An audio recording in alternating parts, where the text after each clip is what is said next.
gave out a workshop after probably some of my students, some of the also will be attending later on after because some classes have to be attended. So please have this is the second chance of Professor Bob to continue his workshop on the science qualifications and books lawyers. Thank you. Please.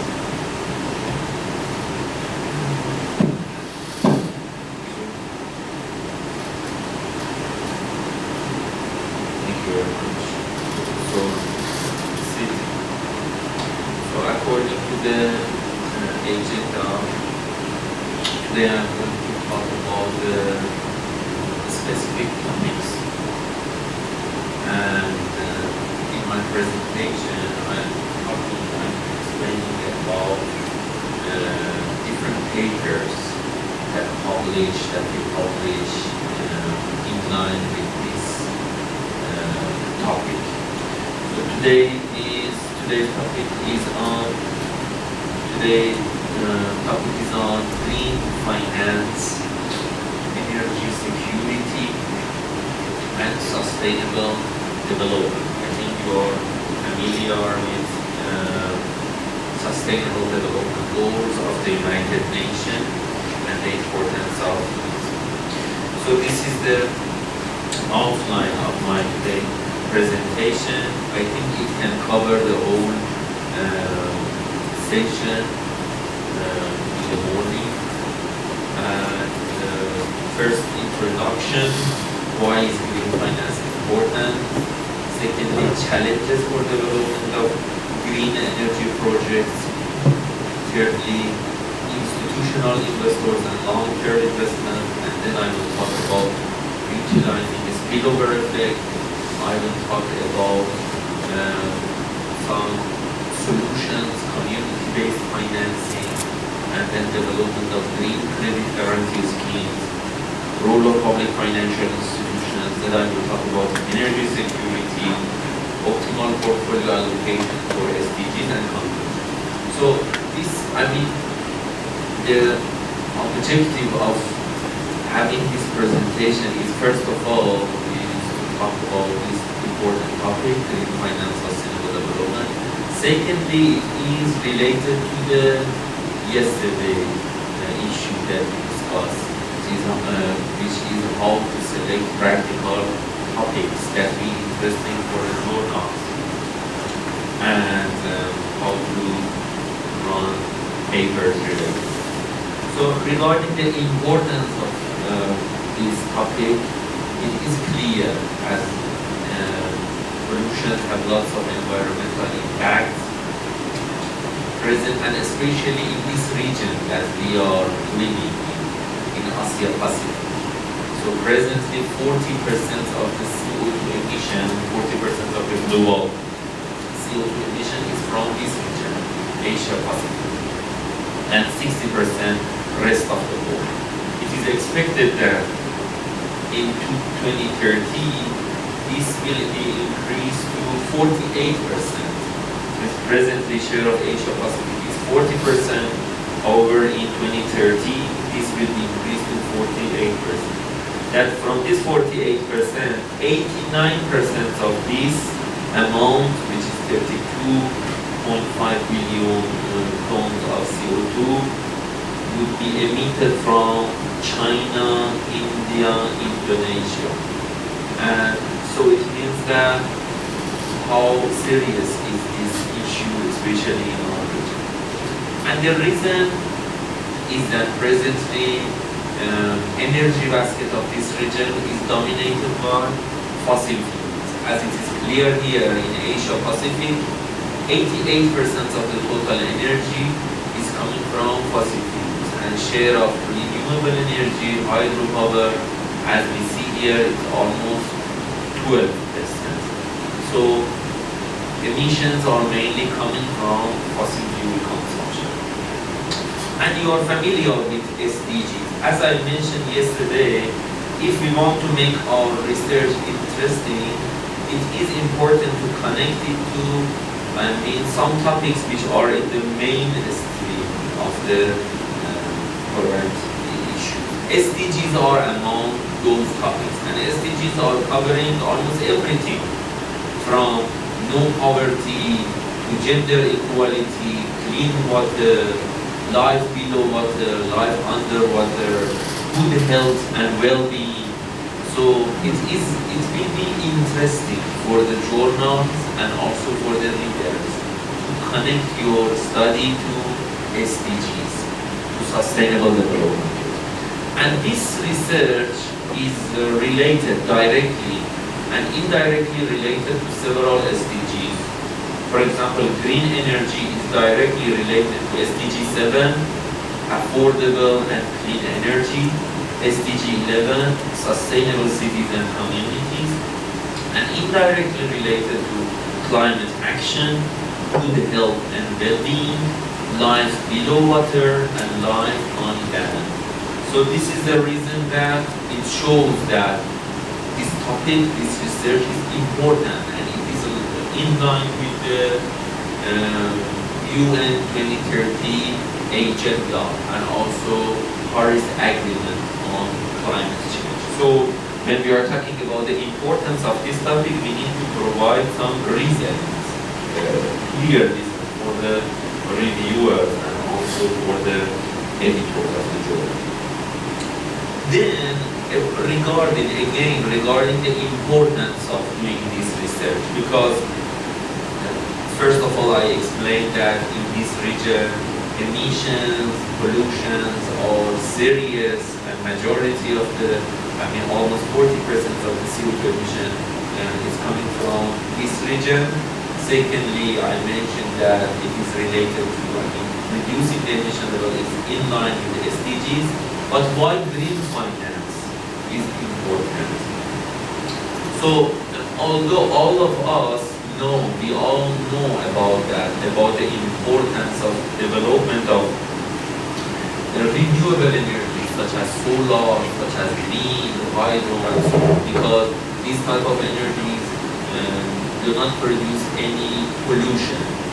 However, when we are looking at the actual data of new investments in renewable energy and energy efficiency, in 2017 and 2018, the new investments globally reduced by 3% and 1%. So the important thing is that while, although everyone know and all of us, we agree on this point that these are important, but why the investments are reducing?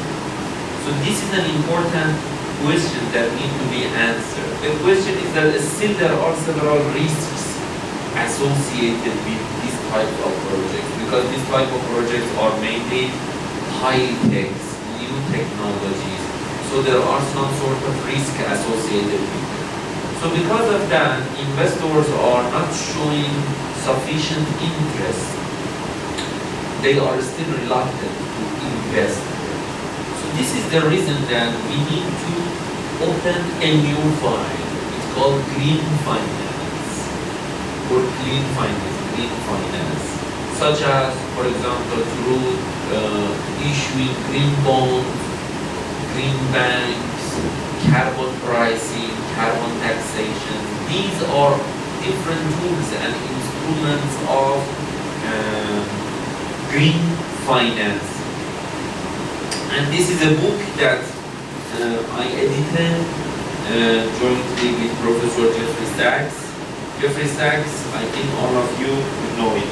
He is among the top economists, maybe one of the number one, among the top 5 economists in the world. He's professor of University of Columbia, and he is the person who first time introduced SDGs, and he is the special advisor to UN Secretary General. And Professor Vin-Tai Lu, who is the professor of UC Davis, California, and Professor Yoshino, is the Dean of the Asian Development Bank Institute, and myself. So this book, we spent almost 3 years on it, and we collected, we have almost 70 authors This is a thick book. It is 29 chapters, 800 pages. And each chapter authored by an expert of this field. For example, one chapter authored by expert of green bond, one by green band, one by carbon pricing, carbon capture, and we edited and it's published by Springer. So, and if you are interested, you can check it in Google. It is available in Amazon and also on the Springer website. If you are interested on each chapters of this book, you can download it free on ADB Institute website. You can download the working paper of it. The book is a little bit expensive. It is about 700 euros. But you can download each chapter free as an ADBI working paper. You can search the title of that chapter that which you are interested, because the whole book is like it's a directory. It means providing different topics related to green finance. Okay, in order to find out that what is the size of this gap, financing gap, this figure clearly shows this matter, that in the developing world, the largest demand for infrastructure investment, not only for energy infrastructure, but all infrastructure, such as transport infrastructure, water and sanitation, telecommunication and power, is for developing age. And from this demand, from this gap, the largest demand is for the power sector, energy. So developing Asia from 2016 until 2030 has this much demand for investment, 14.7 trillion US dollar for power sector. And the second rank is for the transportation sector, 8.4 trillion US dollar. And we see that, for example, in this region, Southeast Asia, it is almost 3 trillion US dollar, 3.1 trillion US dollar is the demand for infrastructure investment, and this amount is climate adjusted. So it means that when we are talking about the infrastructure demand, so there are two values. One is the amount that we need to invest in order to construct a building, a road, airport, port, and so on. But the second one is climate adjusted. It means that if we want to consider the climate adjusted investment, the amount is higher because we need to compensate that loss which is coming from the environmental aspect. Okay, so in the first part, the importance of doing this research and importance of this topic, green finance, clearly stated. The second part is explaining that what are the challenges for development of green energy projects. Again, this is also related to the importance of this topic. So first of all, for development of green projects, and not only green projects, but also all infrastructural projects, such as roads, airport, port, power plants, and so on, we need to have long-term financing, not short-term financing. It means not 1 year, 2 years, 3 years, because the majority of these projects are long-term projects. So therefore, long-term financing is required. The second challenge which is associated with this type of project is that, as I have mentioned, various risks are still existing for green projects because these are new technologies. Investors are not so much showing interest, and in some aspects they are reluctant. The third reason is that rate of return of these projects is lower when compared to, for example, fossil fuel projects, because fossil fuel technology is back to more than 100 years ago. So during these centuries, lots of technological development happened, and the cost of generating electricity reduced. However, these technologies are new and expensive. The fourth reason or the fourth challenge is lack of capacity in the market actors, market players. So when we are talking with investment banks, regulators, governments, many of them, they still don't know what does green mean. What is the definition of green? So it means lack of capacity, lack of knowledge is also an issue.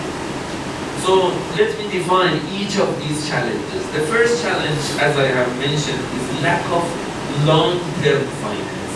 Why there is lack of long-term financing in Asia? When we are looking at the structure of the financial markets in Asia, as we see here, financial markets in Asia are dominated by bank loans. So banks are dominating the financial markets, and share of bond market, capital market is tiny. So bank resources are coming from deposits. Deposits are short term to medium term. Deposits are 1 year, 2 year, 3 year, maximum 5 years. So when we want to have long-term saving, we usually don't put our money at bank. For example, for 10 years saving, 10 years investment, 20 years investment. We usually, for example, buy insurance or buy pension. So it means that since bank resources are short to medium term, then allocating these resources to long-term project will make problem. It will be maturity mismatch. We call it maturity mismatch. It means that when your resources are short-term and then you allocate these short-term resources to long-term project, it will be maturity mismatch. Therefore, bank resources might not be so much suitable for financing long-term projects such as infrastructure projects. The second reason, as I have mentioned, is that various risks are associated, are still existing, such as technology risks, because these technologies are new, or feasibility matter, because these projects are still expensive, or exchange rate risk, because these projects are using, a very international supply chain that later on I will explain, and various others. I mentioned about exchange rate risk. Why for renewable technologies, exchange rate risk is matter. So here in this figure, I looked at 4 green technology: wind turbine, LED package, lithium cell, and photovoltaic module. As it is clear here, when we are talking about each of these technologies, so for each of these technologies, the product is coming, components of the product is coming from different countries. For example, China is not producing all parts of each of these technologies. Germany is producing some parts, but importing some other parts related to each of these technologies. Japan, Malaysia, South Korea, United States. So it means there is an international supply chain existing for these technologies. So therefore, exchange rate is matter. And exchange rate fluctuations will create risk. Okay, another challenge is the rate of return. As I have mentioned, lower rate of return for these projects comparing to fossil fuel projects. Green technologies are often, earlier in the development stage and not always commercially viable compared to technologies in fossil fuel that back to almost 100 years ago. So this made green technologies more expensive. According to OECD, so fossil fuel projects are supported by almost 800 individual policies. Another type of subsidy, which is the indirect one, is that fossil fuel companies are not taxed efficiently. So it means there is an unfair competition between fossil fuels project and renewable project, and there is a discrimination. So that made the rate of return lower compared to fossil. And final, or the fourth challenge, as I have mentioned, is lack of capacity in the market players or market actors. Lack of information, lack of knowledge, limited expertise, limited data, so green data, so we have lack of access to it. According to another study that has been done by OECD, just in OECD member countries, if we want to increase the capacity, knowledge of market players, $50 billion investment is required just for increasing the knowledge about green investment in this area. Okay, the third part of presentation is, from now on, is providing solutions. Because, first of all, explained about the objective, importance of doing this research, challenges that make this topic important, and now, from now on, talking about the solutions. So, as I have mentioned, lack of long-term financing is an important challenge.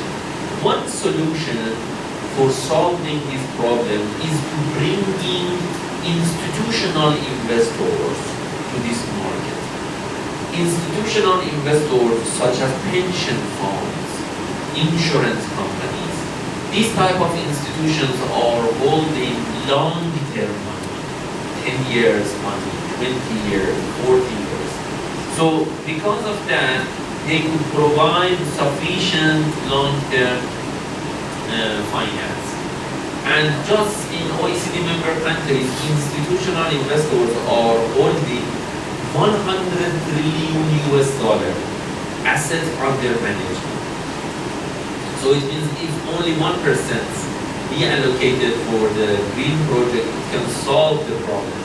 But unfortunately, presently, less than 1% of this amount is allocated to all infrastructural projects, not just green energy project. Green energy project is just a part of the infrastructural project. So it means that these types of projects need to be incentivized for institutional investors. For example, covering their risk or increasing rate of return of these projects. That later on I will provide some solution. The second solution is to utilizing a spillover effect for increasing rate of return. What does a spillover effect mean? Imagine that we have a region that this region is unelectrified. This region is unelectrified. Then we establish a project, an energy project, such as a green project like hydropower. Then we will have the electricity supply in this region. After supply of electricity in this region, the output of this region will increase. More businesses will grow here. Price of land will increase. The GDP of the region, the total production output of the region will increase. So we call this impact a spillover impact or a spillover effect of power supply that increase the output. So because of this increase in output, government can generate more tax from that region because businesses grow, price of land increase, real estate price increase. So we call that a spillover tax. So what we suggest is that a part of this spillover tax needs to be returned back to the investors in order to increase the rate of return of these projects. So this is a suggestion of these projects that here in this paper, so we model the spillover tax for addressing the green energy financing that, and in this paper, it's a theoretical paper, theoretically we explain it, but also empirically in another work we did. If I want to explain about this matter, electricity tariffs are usually set by the governments, not by the market. So usually electricity tariffs or user charges that other companies or investors in the electricity projects are receiving, it is fixed. So that made them not so much interesting for the private investor. But by injecting this spillover tax to this project, the rate of return of the project will increase, and then the actual rate of return will increase. That will make them interesting. So we use the same method for calculating the spillover effect in another infrastructural project. So we did a project at ADB, Asia Development Bank. So there is road, highway in Philippines. It's called STAR, that connect these provinces. And government had planned for establishment of this project and for announcing that private investors come invest in this project. So it was important to calculate that what is the spillover effect of this project. So T0 is the year of completion of this project, when this STAR completed, STAR highway completed. Then T plus 1 is 1 year after that, 1 year after completion of the project. It shows, this value shows how much government collected tax from that surrounding region, from this surrounding region, how much government collected tax. As we see here in T plus 1, the tax revenue reduced, but after 2 years, after 3 years, the tax revenue increased, and after 4 years, the tax revenue that government received almost doubled. So this is the spillover effect of establishment of these infrastructural projects. That if governments, for example, government of Philippines or Thai government, it wants to announce that I have a plan to bring private investors. If you come and establish this project or invest in this project, I will return a part of the tax revenue. This kind of payment is different from subsidy, because subsidy is coming from government budget. So it means it has burden, fiscal burden for government. But it doesn't have any fiscal burden, because government is paying from the future revenue of this project, not from the general budget. The second solution that we are proposing, that I'm proposing here, is called Hometown Investment Trust Fund. So a spillover effect, and utilizing the spillover effect is mainly useful for large size projects, large size infrastructural projects. But small and medium size green projects, renewable projects are also very important, and presently, especially in this region in developing Asia, these types of projects became more interesting. So it means we need to have some solution for them. Especially these projects are considering riskier from the point of view of the finances. So a solution is called Hometown Investment Trust Fund, that I will explain about it. So this book, published by Springer, but if you want to know more about these types of funding, this ADB Institute working paper is available for free download on our website. Hometown Investment Trust Fund, and analysis of credit risk. You just Google this title, you can download it. So, but let me explain about Hometown Investment Trust Funds, or HIT funds. These types of funds came from Japan. So in March 2011, a great earthquake, Fukushima nuclear disaster that hit Japan, coast of Sendai, and after that the disaster on the nuclear power plant led to shutdown of almost all nuclear power plants of the country. And after that, because of lack of safetyness, because of lack of government approval, and mainly because of opposition from the public opposition, government didn't resume nuclear generation. So people prefer to have renewable energy, but in the scale of Japan, maybe just focusing on renewable energy, maybe in short run it is not possible. As we see here, after nuclear power plant shut down after Fukushima disaster, so the nuclear power generation became zero in Japan, and Japan substituted mainly by importing more coal, more oil, more LNG. So this is not good for environment, and also it's not good for the energy security of the country. So because of that, government has a plan for increasing share of renewable energy. So this research that we have done, we assess the impact of Fukushima nuclear disaster on energy security of Japan. So later on I will explain what does energy security is. But very simply, so we assess the sensitivity of different oil consuming sectors, such as transportation sector, power generating sector, commercial sector, or manufacturing sector, to oil price volatilities. In another word, we measure the elasticity. What we found out is that the elasticity of all these sectors, almost all these sectors, to oil price fluctuation reduced. What does it mean? It means that if price of oil increased a lot, consumption wouldn't reduce, because after nuclear shutdown, we have to rely on oil and fossil fuels.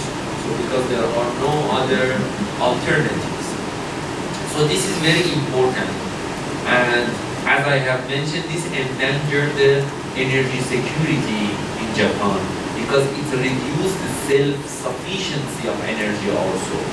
So self-sufficiency means that presently Japan is relying on import of energy, because nuclear was a domestic energy resource. So this is endangered. Okay, now let's focus on Hometown Investment Trust Fund. Hometown Investment Trust Fund is a solution for bringing investment to riskier projects, such as renewable projects. So because deposits which are going to bank accounts and banks should go to safer projects. So because of Basel capital requirement, because of regulations which are existing internationally and nationally on banking sector, banks cannot allocate deposits to risky projects. So bank resources should go to safer projects, because this is depositors' money. So it needs to be allocated to safer projects. But Hometown Investment Trust Fund, which is a type of crowdfunding, could be a suitable solution. But how does it work? So in Japan, as I have mentioned, people who were living in that region, in the suffered region, Fukushima, they said, we are not interested to have nuclear power because of this negative impact of it. On the other hand, fossil fuels are also harmful because of this emission. The solution is renewable projects such as solar, wind, but banks are reluctant to lend to these projects. So they started to collect money by the people who were living, from the people who were living in that hometown, small amount of money, such as $100, $200, $300, and setting a fund which is project oriented, a fund for one project. And then using the money, the funds of that fund for establishment of a project, such as solar project, such as wind project, then generating electricity after establishment of the project, using the electricity that they generated, selling the excess of it to the power company, and also gaining some profits. So this scheme became popular as Hometown Investment Trust Fund. So So maybe you mentioned that hometown investment trust funds are so much similar to conventional crowdfunding, but there are big differences between HIT funds or hometown investment trust funds and crowdfunding. The first difference is that the only reason which is existing behind venture capital investment and crowdfunding is profit making. Only investors are looking for profit.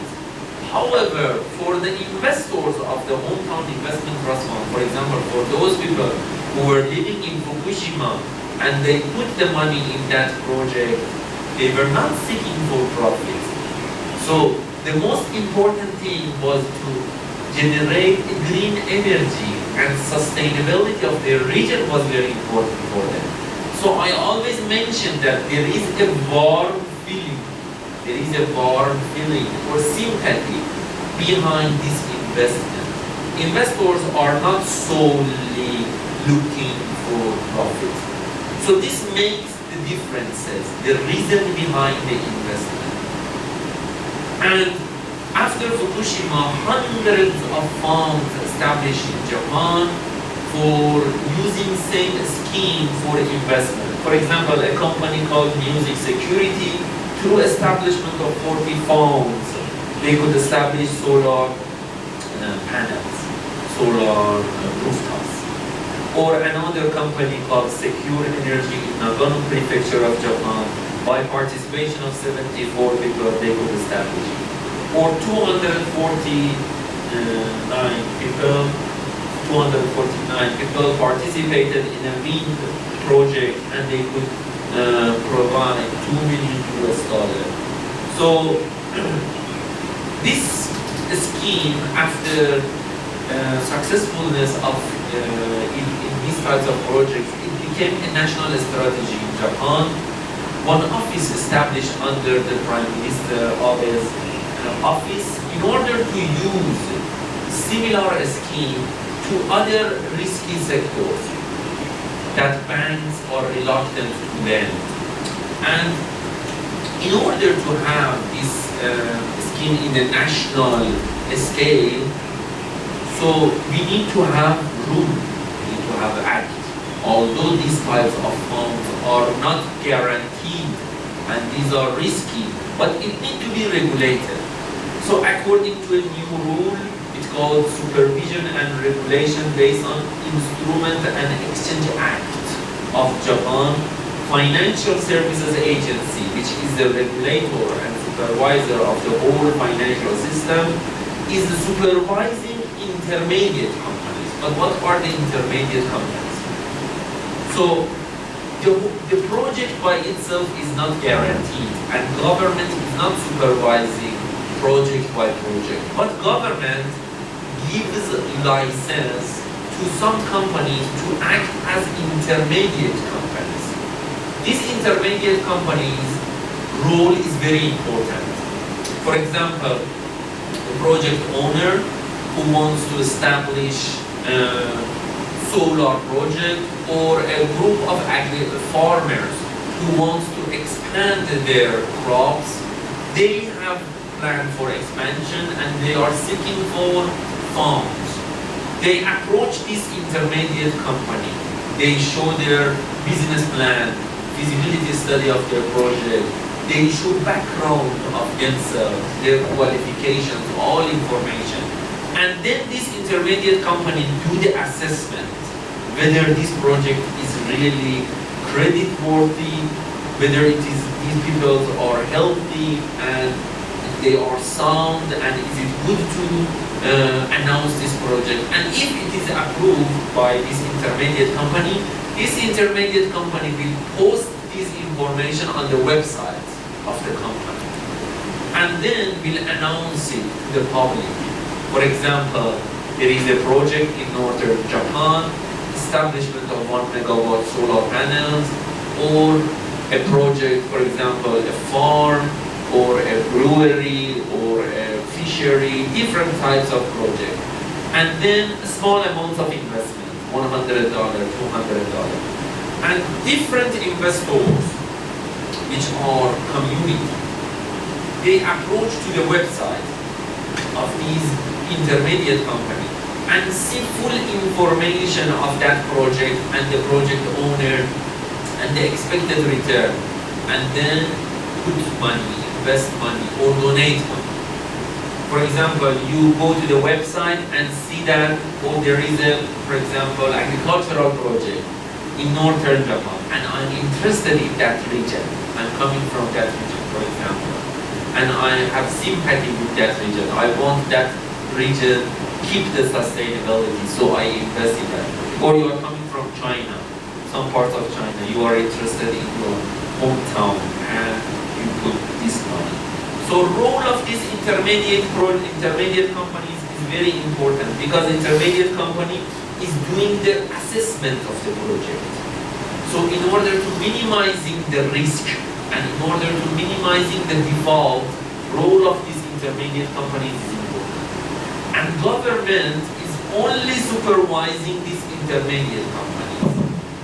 Government is not supervising project by project, only supervising the intermediate company. But these intermediate companies, in order to minimize their default, they need to do their work very well. So thanks to this scheme, this funding, financing scheme, solar projects are growing throughout Japan and people are investing. So how many minutes mentioned this stuff? Now we can have 10. We can have break. Oh, for now, you want to finish with about... So, either like 10 minutes. 10 minutes. Next solution is establishment of credit guarantee scheme. Because, you see, initially I explained challenges. For each of challenges, we are providing solutions. So, for example, for low rate of return, I propose a spillover effect in order to increase rate of return. For long-term investment, bringing pension funds, institutional investors. For riskier businesses, hometown investment trust funds. Again, because of existence of risk, we need to provide some solution. It means that in our research, when we are explaining about the problem, when we are explaining about the problem, defining about the problem, so the result of this research needs to clearly provide a solution for that problem. So this means that this research is effective and it is useful for society, and also it is publishable in good journals. For covering the risk, the solution that we are providing establishment of credit guarantee scheme or green credit guarantee. So it's the first time that we are proposing it. Green credit guarantee is not existing, but credit guarantee is existing. Thailand has credit guarantee, for example, Thai Credit Guarantee Corporation, and Japan also has, Korea has, majority of Asian countries have. So credit guarantee corporations are public institutions that provide guarantee for lending to those sectors that private institutions are not showing interest to finance them. Especially credit guarantee corporations are active for providing guarantee to small and medium-sized enterprises. For example, TCG or Thai Credit Guarantee is providing guarantee for SMEs, for Thai SMEs. Small and medium-sized enterprises are making significant part of Thai economy, not only in Thailand but also in other Asian countries. In Indonesia, the contribution of SMEs to GDP is more than 50%. Almost more than 70% of the labor force are working with SMEs. In China as well, in Japan as well, in Korea as well. So SMEs or small and medium-sized enterprises are very important. But SMEs are risky finances, from the point of view of finances. So when they approach the banks are reluctant to lend them because SMEs are not able to provide collateral. They don't have enough collateral to provide. So because of that, they approach Credit Guarantee Corporation. Credit Guarantee Corporation is public institution. They assess the risk of that SME and provide guarantee. When banks see that a certain portion of his risk is covered, then they show interest to lend. So we are proposing, what we are proposing here is to use the same scheme for green project, and we name it Green Credit Guarantee Corporation. A green project approach to bank, because of existence of risk, bank refuse to give loan to them. The green project approach to Green Credit Guarantee Corporation. Green Credit Guarantee Corporation, or GCGC, assess the risk of this project, and if it was sound, if it was acceptable, it will cover the risk. And then financial institution, which is private, shows interest to lend to this project. So this paper that published here in this journal, Economic Analysis and Policy, so this is providing, we worked on this topic for calculating the optimal credit guarantee ratio. What does optimal credit guarantee ratio means? As I have mentioned, a portion of the risk is covered by government. So in this paper, we calculated that what percentage of that risk should be covered? 70%, 80%, 60%. It should be a model for that. So you see, again in this paper, looking at a problem which is very important for the economy, for the financial system, and try to find a solution for that. So establishment of green credit guarantee scheme will reduce the information asymmetry between lenders and borrowers, and it will increase the loan supply to green projects. So what about the funding of it? The money, the budget of Green Credit Guarantee Corporation, or the budget of Credit Guarantee Corporation is coming from where? For the case of Japan, Japan has 51 Credit Guarantee Corporation. Why 51? Because Japan has 47 provinces, and so each province has its own Credit Guarantee Corporation, and 4 in 4 megacities. So this is very important for the development.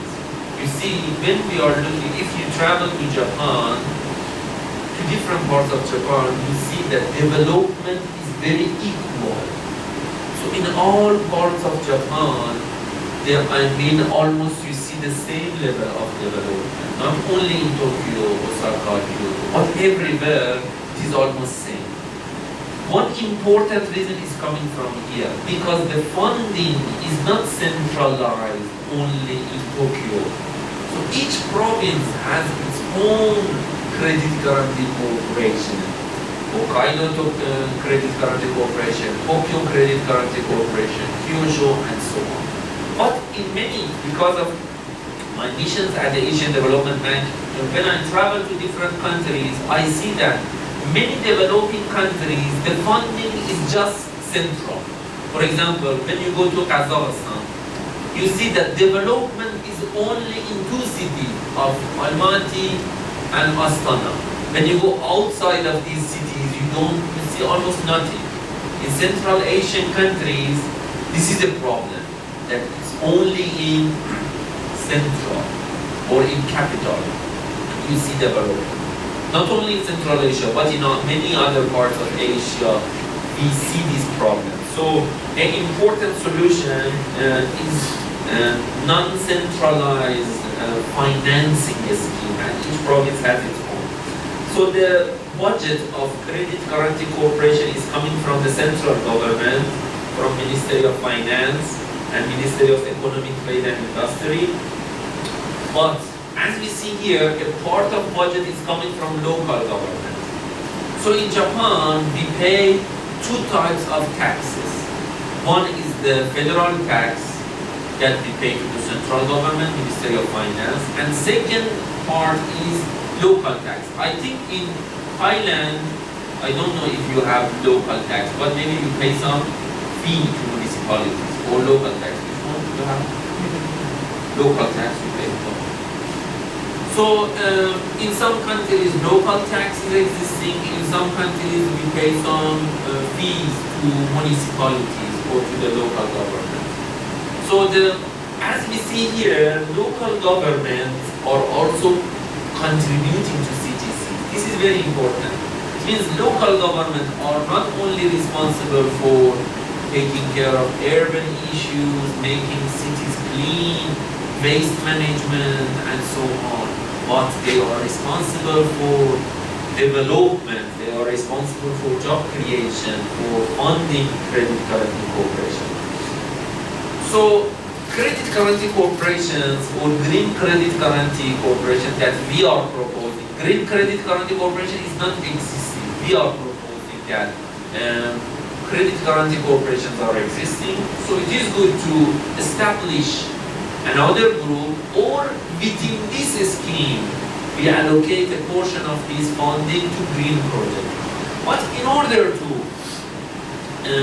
establish a sustainable credit guarantee scheme. Sustainable means that a scheme which is not financially relying on government money to be able to manage the budget using the fees which is receiving from the project.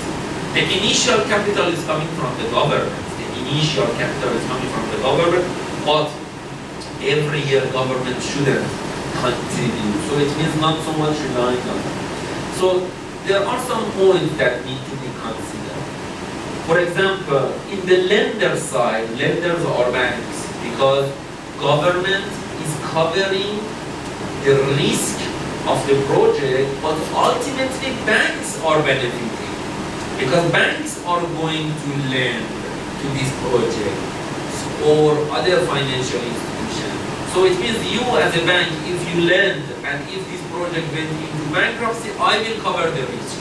So it means you as a bank are benefiting and your risk is covered.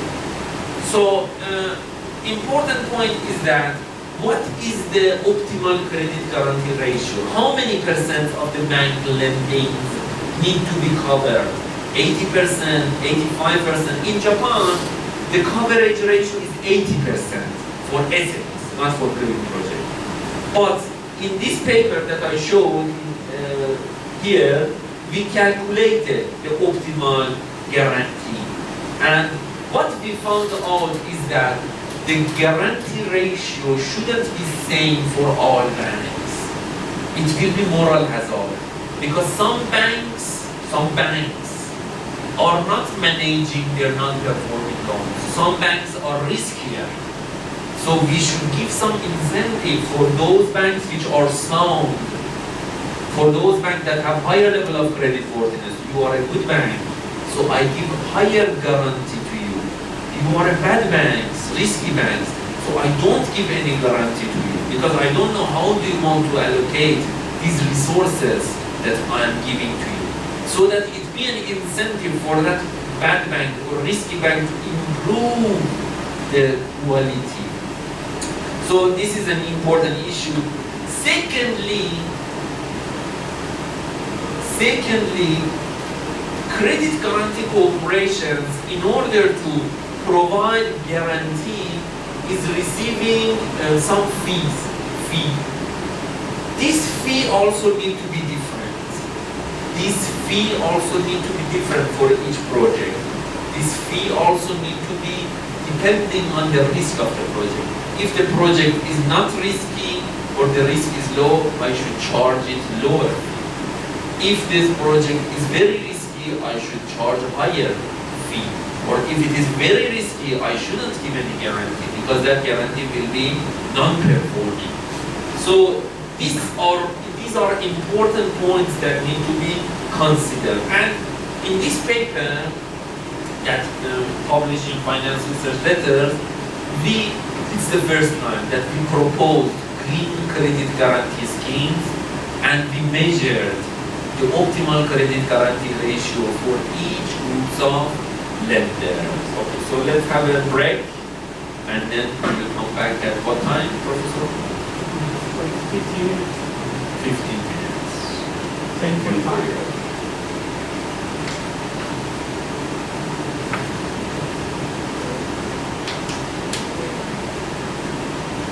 So was it clear? Everything was clear?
ค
มีไลน์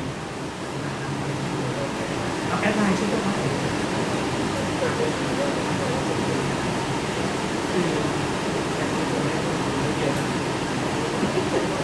แต่ก็อยู่ด้วยกัน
ก็มีสิ่งที่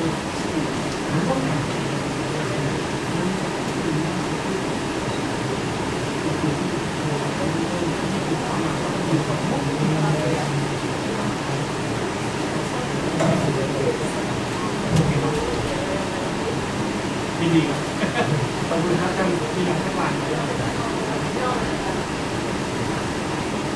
โอ้ยมัน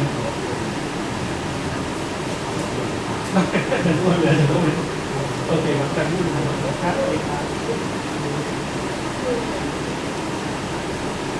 คำถามได้ถามได้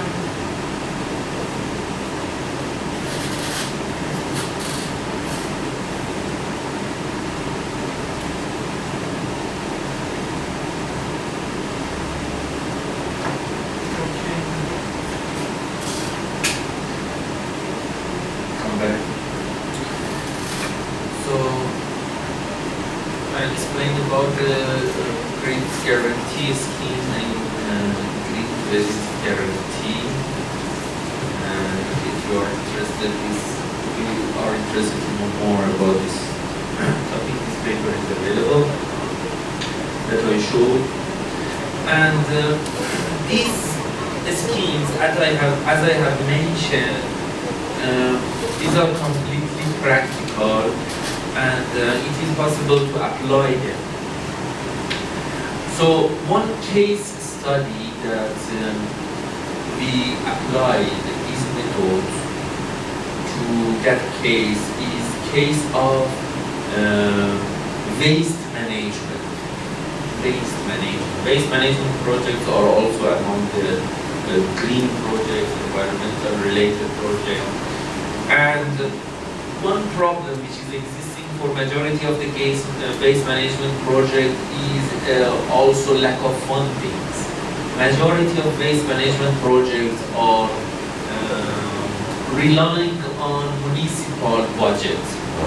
In some cities, in some mega cities, large cities, almost 20% of the municipal budget is allocated for waste management projects.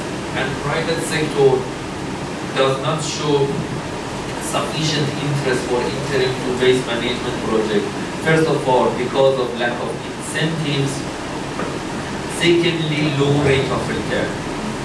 In this paper, that you can see here, sustainable solutions for green financing and investment in renewable project. So we provided case of waste management project, that how we can use that hometown investment trust funds and green credit guarantee schemes for funding waste management project. And this paper is available in Energies. It is just published a few days ago, 11 February of this year, February 11, just a few days ago, and it is open access. You can download it. As I mentioned yesterday, MDPI publications are expensive but open access. So yes, this is in this paper. This is a scheme that we are proposing: establishment of credit guarantee corporation for waste management project. That, for example, as I have mentioned, municipalities in many countries, in many cities, large cities, like for example, 20% of the Mumbai budget, municipal budget, is allocating for waste management. I'm sure that in Thai mega cities, this is also large. In Shanghai, it's also large because it is a large city. So, significant portion of municipal budget is allocated. So, instead of that large amount, local government or municipality can bring a smaller amount as a contribution or as a seed money in order to provide the capital that credit guarantee corporations are doing. Central governments are also providing budget. And then by establishment of this, it is possible to use this scheme for covering the risk of private financing of waste management project. As I mentioned earlier, waste management projects usually have two main difficulties. First of all, they require a large fixed capital. Secondly, working capital is also large for majority of the waste management project. Every day you need to pay for the labor force, for trucks, for collecting the waste, for sorting, for processing, and also for utilities and so on. So because of that, the working capital which is required is also high. What we prepare, so these figures are in that paper. So we draw by ourselves. So I think it's also important for researchers to know some graphic softwares. So because in some cases, so usually whenever I want to make figures, I do by myself. So it is possible to outsource it and ask companies to do that. But because of this matter, I learned Adobe Illustrator, Adobe Photoshop, and so on. So because I know that idea, and it is difficult to give or transfer that idea to a designer. So I usually do by myself, and this is faster, and I also enjoy. So usually for these figures and graphs that I have in my papers, I design or draw by myself. This is also important as a part of role of the researcher for writing paper. So because clearly this figure is explaining what I'm going to explain, that a significant issue which is existing for waste management project and for waste in municipalities is landfills. For example, if you go to large cities in India or many other large cities in Asia, you see that landfill, it means the land that you put waste there, became a significant problem. Running out of land. So it's a problem, it's a big problem. So landfill and waste dumping is an important issue. So we are going to provide solution that how can we find solution that at the same time that it solves the land filling and land dumping and make the land free, at the same time it provides working capital for the project. So by recycling, composting, by establishment of waste to energy, so it is possible to, generate electricity from this land. And then the land will be free. And then you can use this land for other functions. For example, you can receive rent from that land that's freed. So that rent is considering it will be a source of working capital for the project. And the waste to energy is also generating electricity, selling the electricity, providing working capital, or also receiving fee for recycling and composting. So for doing this project, I was part of a study group in Germany for doing this waste management project, that we have done this project in India. And in order to, for this site visiting, so I visited different waste management facilities in Germany. So one facility that I have visited, so they are receiving waste from other cities, even from other countries, and doing recycling for them and receiving fee from that. So that fee is an important source of working capital, which is using in this waste management project. So here I mentioned several sources of funding. One is the rent that these municipalities can receive from this freed land and then renting to other sectors. Secondly, waste to electricity, waste to power, selling the power and receiving that, and also receiving fee for processing wastes of other cities or even other countries.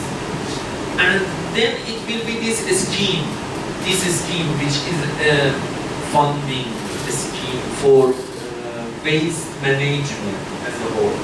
So what we propose here is Waste Management Trust Fund, or WMTF. It is same as Hometown Investment Trust Fund.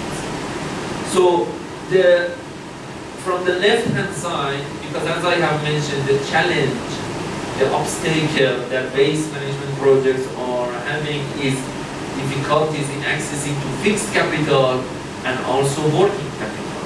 For fixed capital, it is coming from the support of municipalities through credit guarantee corporations, or donations of people, donations of international organizations, or investments of the community financial institutions.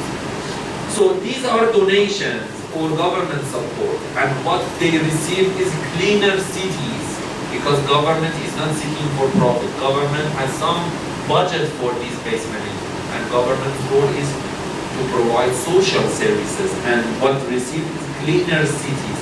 But investors are also bringing money and receive dividends here. And in this WMTF, working capital is coming from those three sources that I have mentioned: sale of electricity, rent of land, user charges for processing waste of other cities.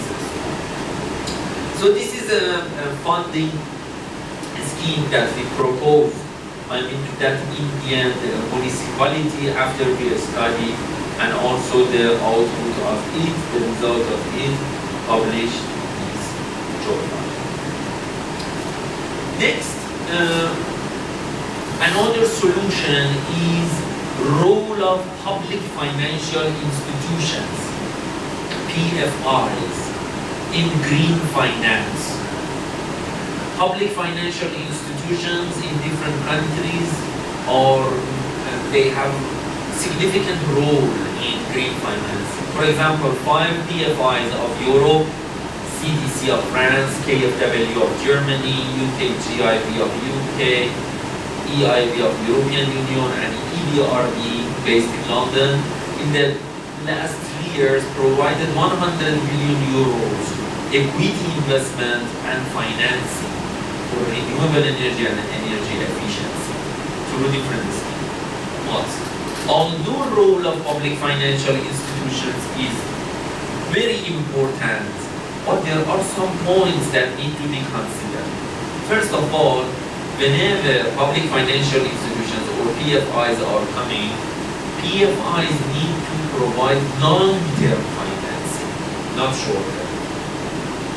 Secondly, when PFIs are coming, they need to set their interest rates lower comparing to private institutions.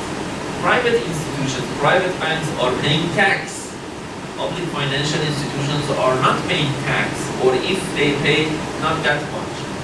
So it means that they need to set their interest rate lower in order to avoid any competition with the private sector. Another important point, another important consideration of PFIs is that they need to avoid crowding out of private investment. What does crowding out mean? It means public financial institutions need to enter only to those sectors that private banks are not interested to lend. PFIs shouldn't enter to competition with private banks. A successful case study, after we studied different PFIs in the world, a successful case study is the case of KfW in Germany.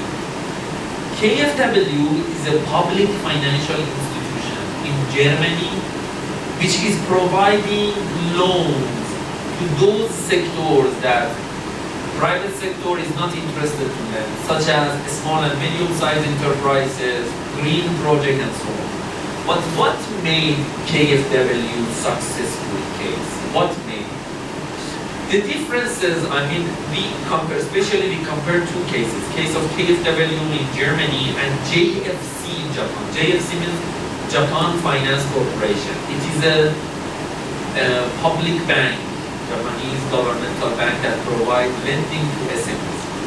So what is the differences between KfW and JFC? JFC has different branches throughout Japan and is giving direct lending to SMEs. But KfW has only one branch in Frankfurt, and KfW is not giving direct lending to SMEs or to green projects. What we found is that JFC is crowding out private finance because there is some sort of competition existing between JFC and private banks. But KfW is giving loan to banks in order to give to SMEs, not directly to SMEs or not directly to green projects. So that will avoid the crowding out effect.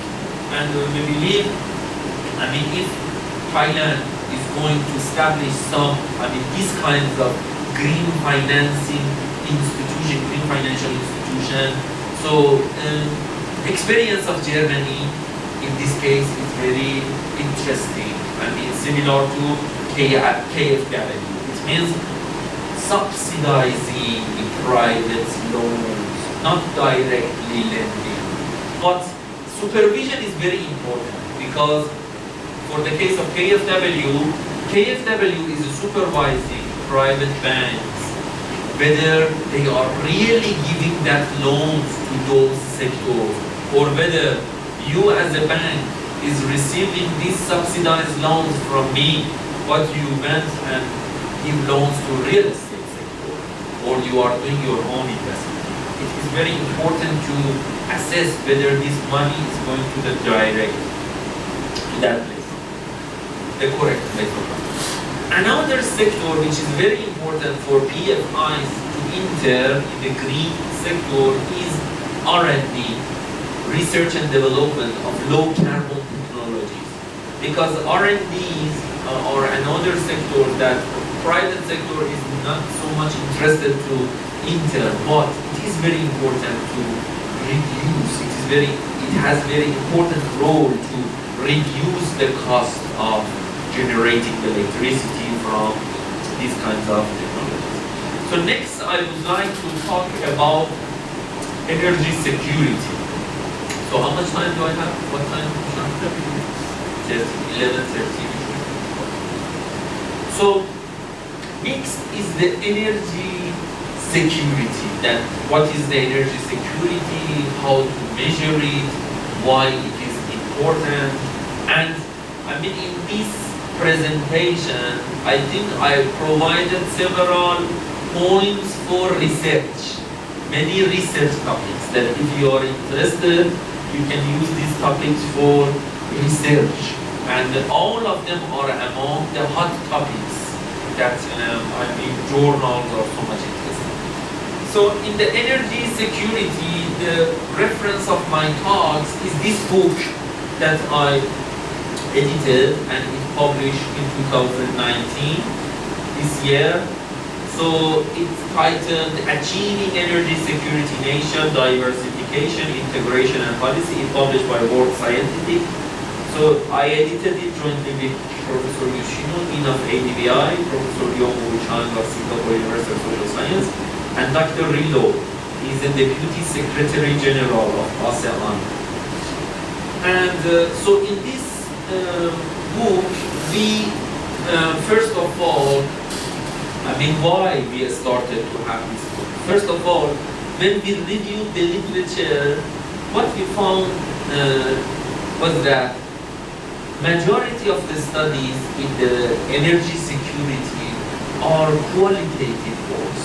Just talk that energy security is important.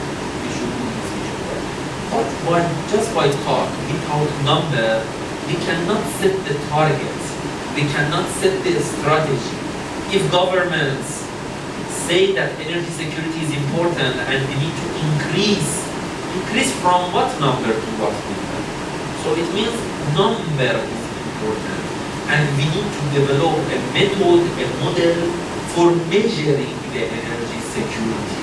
So this was the objective of having this book, in order to provide a model for measuring the energy security and case study of different countries, different Asian countries, because this book is focusing on Asia. Different Asia, that what is the status of energy security in different Asian countries, how to improve the energy security. So this was the objective of having this. So about the background, energy security is a multi-dimensional topic and is a measure of a unique nexus that encompasses different aspects: economic, political, geopolitical, and institutional and legal aspects of the country or region. So when we reviewed the literature, we found out that the paper by Thoman, Bohi, and also Bilecki, these are the major studies in the literature that define energy security. They define it in this way. Energy security can be defined as an adequate and reliable supply of energy resources at a reasonable price. Although this definition is widely used, but we think this is not complete, and this definition is not complete. This definition is just focusing on supply of energy, and it is only looking at price of energy. But we believe energy security is a multi-dimensional topic. We need to consider political aspect, geopolitical aspect, economic aspect, legal and institutional aspect. So just looking at price or just looking at availability of energy is not sufficient. We need to provide a more comprehensive method for what we provide here is a method, it's called 4A. 4A are here: availability, applicability, acceptability, affordability. What does it mean, each of these A's, 4A's method? Availability of energy. First of all, availability of energy. For example, when you are talking about a country which is rich from energy resources, fossil fuel, do we consider that in that country energy security is very high just by having lots of resources? Do we consider that the energy is available in that country? The answer is no. For example, Venezuela. Venezuela has the world's largest oil reserves. More than 240 billion barrels of oil is the oil reserves of Venezuela. But Venezuela presently has difficulties for supply of gasoline, derivatives into the market because of lack of investment. So oil is existing, but under the ground. So it means it is not available. So just by availability in the resources, we don't consider that supply secure supply. The second aspect which is important to be considered is applicability. What does it mean? For example, I'm talking about the technologies, new technologies, renewable technologies, solar technologies, or hydrogen technologies. Hydrogen technology is available and it is clean, but some countries, they don't have the applicability, readiness for applying that technology because it is very high technology. For example, you need to have sufficient infrastructure in order to apply that level of technology. So applicability of technology is very important in order to measure the energy security. Thirdly, acceptability. Example from Japan. Nuclear power was available in Japan. Technology was applicable. Technology was endogenous. It came from Japan also, nuclear power plants of Japan. And it was also affordable. Price of it was very good. But people didn't accept it. People said no to nuclear power plants. So acceptability of an energy resource or acceptability of a technology by society is very important. And finally, the economic aspect, affordability. For example, energy is existing, but people don't afford to use it. It is very expensive. So the definition of Thoman and Boni just considered availability and affordability. They didn't look at applicability and acceptability. So this is the reason that we believe their definition is not complete. And in this book, we provided this 4 A's framework, which I think it is more complete. And for each of these definitions, in order to measure the energy security, we define different variables. For example, availability, fossil fuel and nuclear energy proven reserves, or renewable energy resources potential. Applicability, technologies to harness useful energy from the proven reserves. Acceptability, how a society or an economy is willing to use an energy resource. Affordability, price of energy. And we can measure, or how affordable the cost of using an energy resource. So you see, for each of these aspects, we are defining, we are considering different indicators. Different indicators are provided here in order to measure this. And the output of this method is a rhombus. This shape is rhombus. That shows that what is the status of each of these A's. For example, in this research, in this paper, we looked at the energy security status in Central Asian countries, in CAREC region, Central Asia Regional Economic Cooperation countries that consist of almost 10 countries over there. And we looked at different, for each of these A's, we use different variables for measuring the energy security in that. And we need to normalize the data. What does it mean normalize? Normalize means that some of these variables, if the value is larger, is good. For example, access to energy, if larger is good. But CO2 emission, lower is good. So it means we need to normalizing these data. And then the output gives us that For each of these A, what is the status? For example, in availability, it is improving in Karachi region, Central Asian country, but acceptability is declining. And then this is the rhombus, time series rhombus, that it gives us in 2011 what was the status of energy security. And the area of the rhombus, it gives us the energy security value. It means it is a number. As we see, it is improving, but from 2014 until 2015 is deteriorating. And the situation is getting worse in that region. So this type of energy, I mean, this is a model. This is a model. It is measuring. So when government wants to set the targets, when government wants to set the strategy, it should be by number.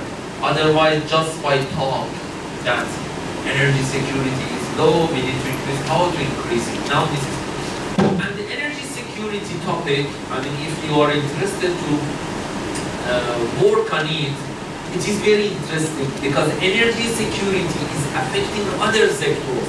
For example, this paper, it is assessing the relationship between energy security and food security.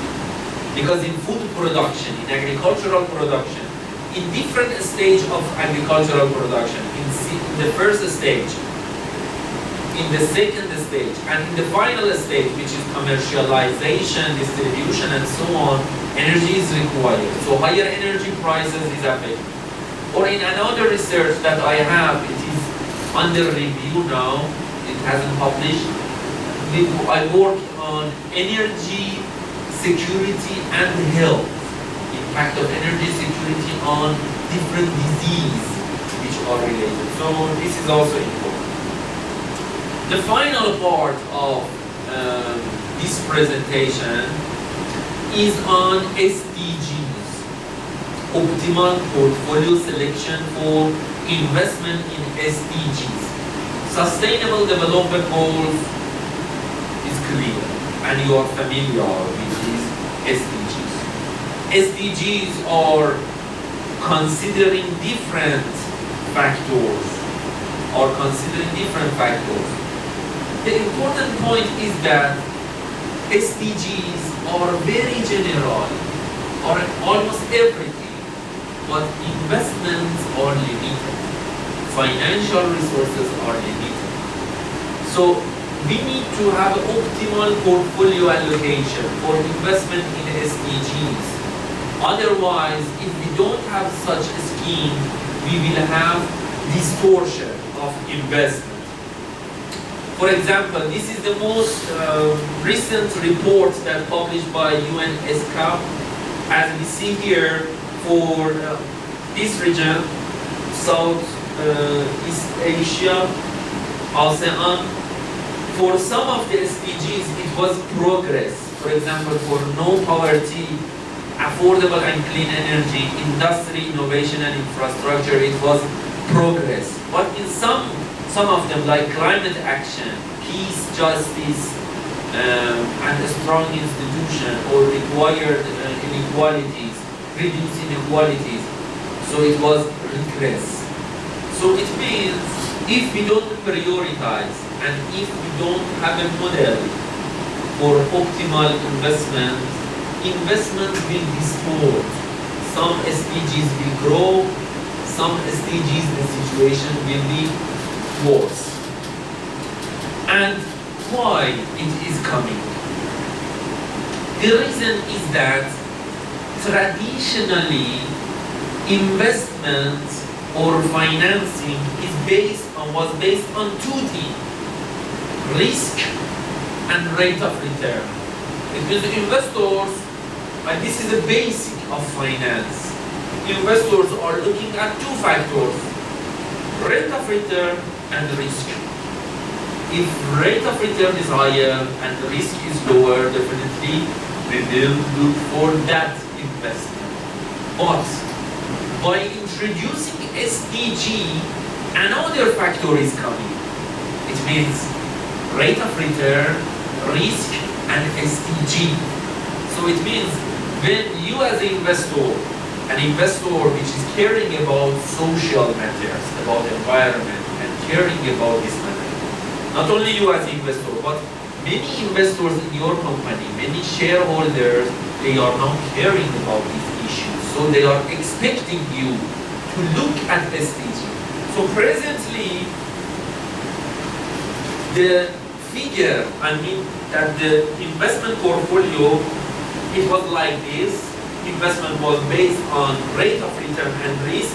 However, presently by introducing SDG, investors are looking at rate of return, risk, and SDG. For example, if SDG of A is larger than SDG of B, if SDG of A is larger than SDG of B, it means that, in condition that rate of return and risk of both of them are same, so it means investors will invest in SDG A. So it means SDG is another indicator which is important. But measuring SDG is different, company by company.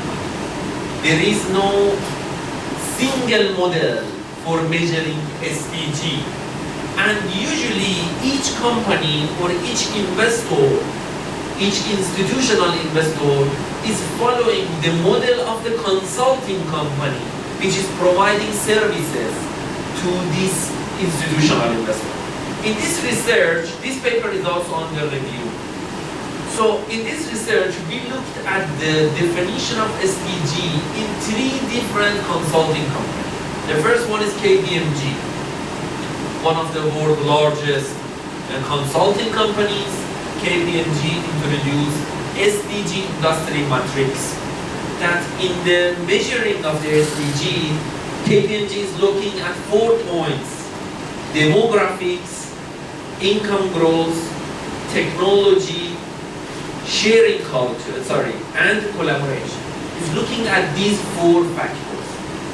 Second company that we looked, second consulting company, is Nomura Research Institute, Japanese largest consulting company, almost 10,000 consultants it has, and it has an important role for flow of investments of Japanese companies. And they have also lots of consulting projects in Thailand or in China or in other countries. So NRI, or Nomura Research Institute, is looking at these factors: innovation, business opportunity, impact, and cost. As we see, some of these indicators are different from KPMG. The third consulting company that we look is PricewaterhouseCoopers, PwC. PwC is looking at leadership, employee engagement, reporting, and collaboration. Some of these indicators are similar with KPMG, but some of them are different. So you see, each of these consulting companies, besides Deloitte, Ernst & Young, and other major consulting companies, are providing consulting services to institutional investors, and each of them are measuring SDG by their own model. So this means that the level of SDG will be different if I use KPMG or if I use PwC, Ernst & Young, Nomura Research Institute, and so on. So this system, it will distort the investment. Because when we are talking about risk and rate of return, it is clear. Rate of return is clear. Risk is clear. There is a model, method that everyone accepts it. But for the SDG, no. So in this paper, we developed a model for calculating the optimal portfolio allocation. So this is current system. This is the current system. The current system before the suggestion that we have. Optimal portfolio allocation is depending on SDGs, you see. optimal portfolio allocation is depending on rate of return. So it means alpha shows that how many percent of my investment should go to project A. 1 minus alpha shows that how many percent of my investment goes to project B, and this, sigma is the risk, SDG A, SDG B, SDG of project A, SDG of B. If SDG of project A is larger, it means that alpha will be larger, so larger share will go here. But what we propose here is that what we propose here is that this is not a complete scheme. We need to look for a solution in order to return the investors back to the traditional model. Traditional model is just looking at the risk and rate of return. But what about SDG? What should we do with SDG? This is what we provided here. That in order to solve this problem, we need to have schemes such as international taxation system, international pollution taxation, or international waste taxation, or even if international scheme is difficult, starting from regional, ASEAN, regional carbon pricing system, or ASEAN carbon taxation, or waste taxation system. Then, by establishment of this system, rate of return will change. Rate of return of the project A, this is the new rate of return. Rate of return star is now A minus T1 plus multiplied by CO2. This should be also minus T2 NOx. This is the tax rate. And RB star, the new rate of return of project B, is the former rate of return minus the taxes that should pay. So this means that this will shift the investors to look at the rate of return and risk. What the new rate of return? Rate of return is R star. It means tax deducted. So instead of having different models for calculating SDGs, we believe adopting this system will help us to solve this problem. And the equilibrium point, which was E, is now shifting to F. It means market is solving itself. So let me conclude this presentation and providing policy recommendations. Too much reliance on overseas finance will create future burden for the country. Too much creation of external debt will lead to very risky situation, especially for developing countries. Circulating domestic saving to domestic investment and maximizing non-debt financing are keys. Lack of long-term financing, existence of various risks, low rate of return, and lack of capacity in the market actors are the major challenges for development of green projects. Institutional investors, such as insurance companies, pension funds, or potential long-term investors in green projects, utilizing tax revenue by use of the spillover effect of energy projects will increase the rate of return and is an incentive for private investors. For financing a smaller scale renewable energy project using micro investment schemes such as hometown investment trust funds or village funds could be an appropriate choice. The green credit guarantee scheme will reduce the asymmetry of information and reduce the expected default losses, therefore will cover a part of risk and will unlock the private investment and financial institutions lending to low carbon projects. In order to avoid moral hazard, guarantee ratio of Green Credit Guarantee Corporation need to be variable and depending on the credit worthiness of borrowers and financial institutions and not fixed. And this table is a summary of what I have presented. So each of them, the challenges, the tools that I have presented. So for each of these issues, it is provided. Okay, thank you very much for your attention.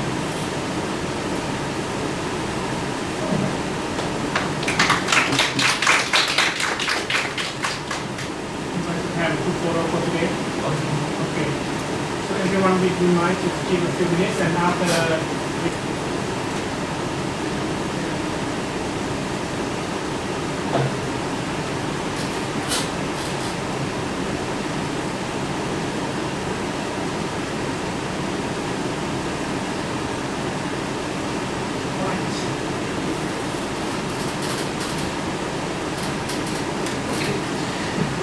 So, welcome back. And this is the last session. And according to the agenda, mention that SMEs, small and medium-sized enterprises. So, this is also among the hot topics, important topics for Thailand and also for Asia. So, whenever I'm presenting about SMEs, for example, in West, especially in the US, it's not so much interesting topic there because the Western approach is more paying attention to large enterprises.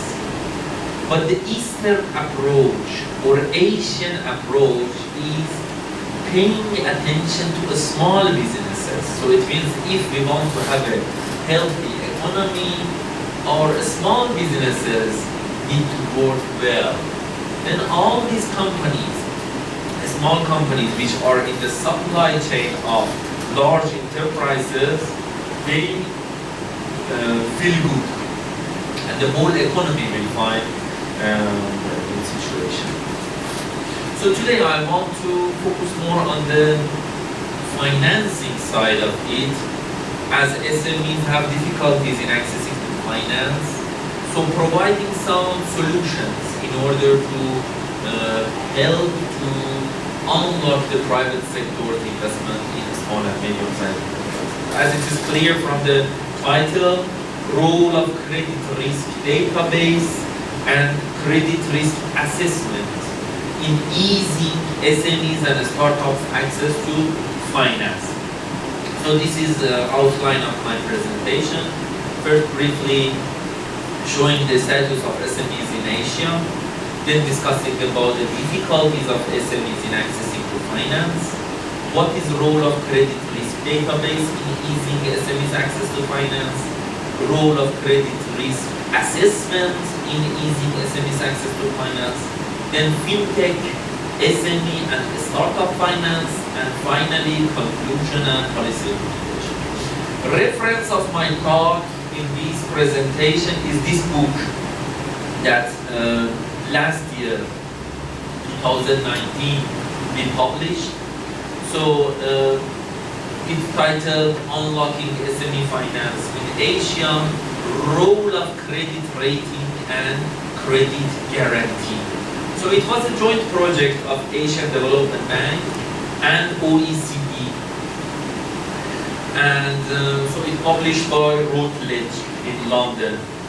So as I mentioned, let me highlight the importance of having book chapter, not only targeting journal publication. Journal publication is important, but book is also valuable because book has more general audience and less technical.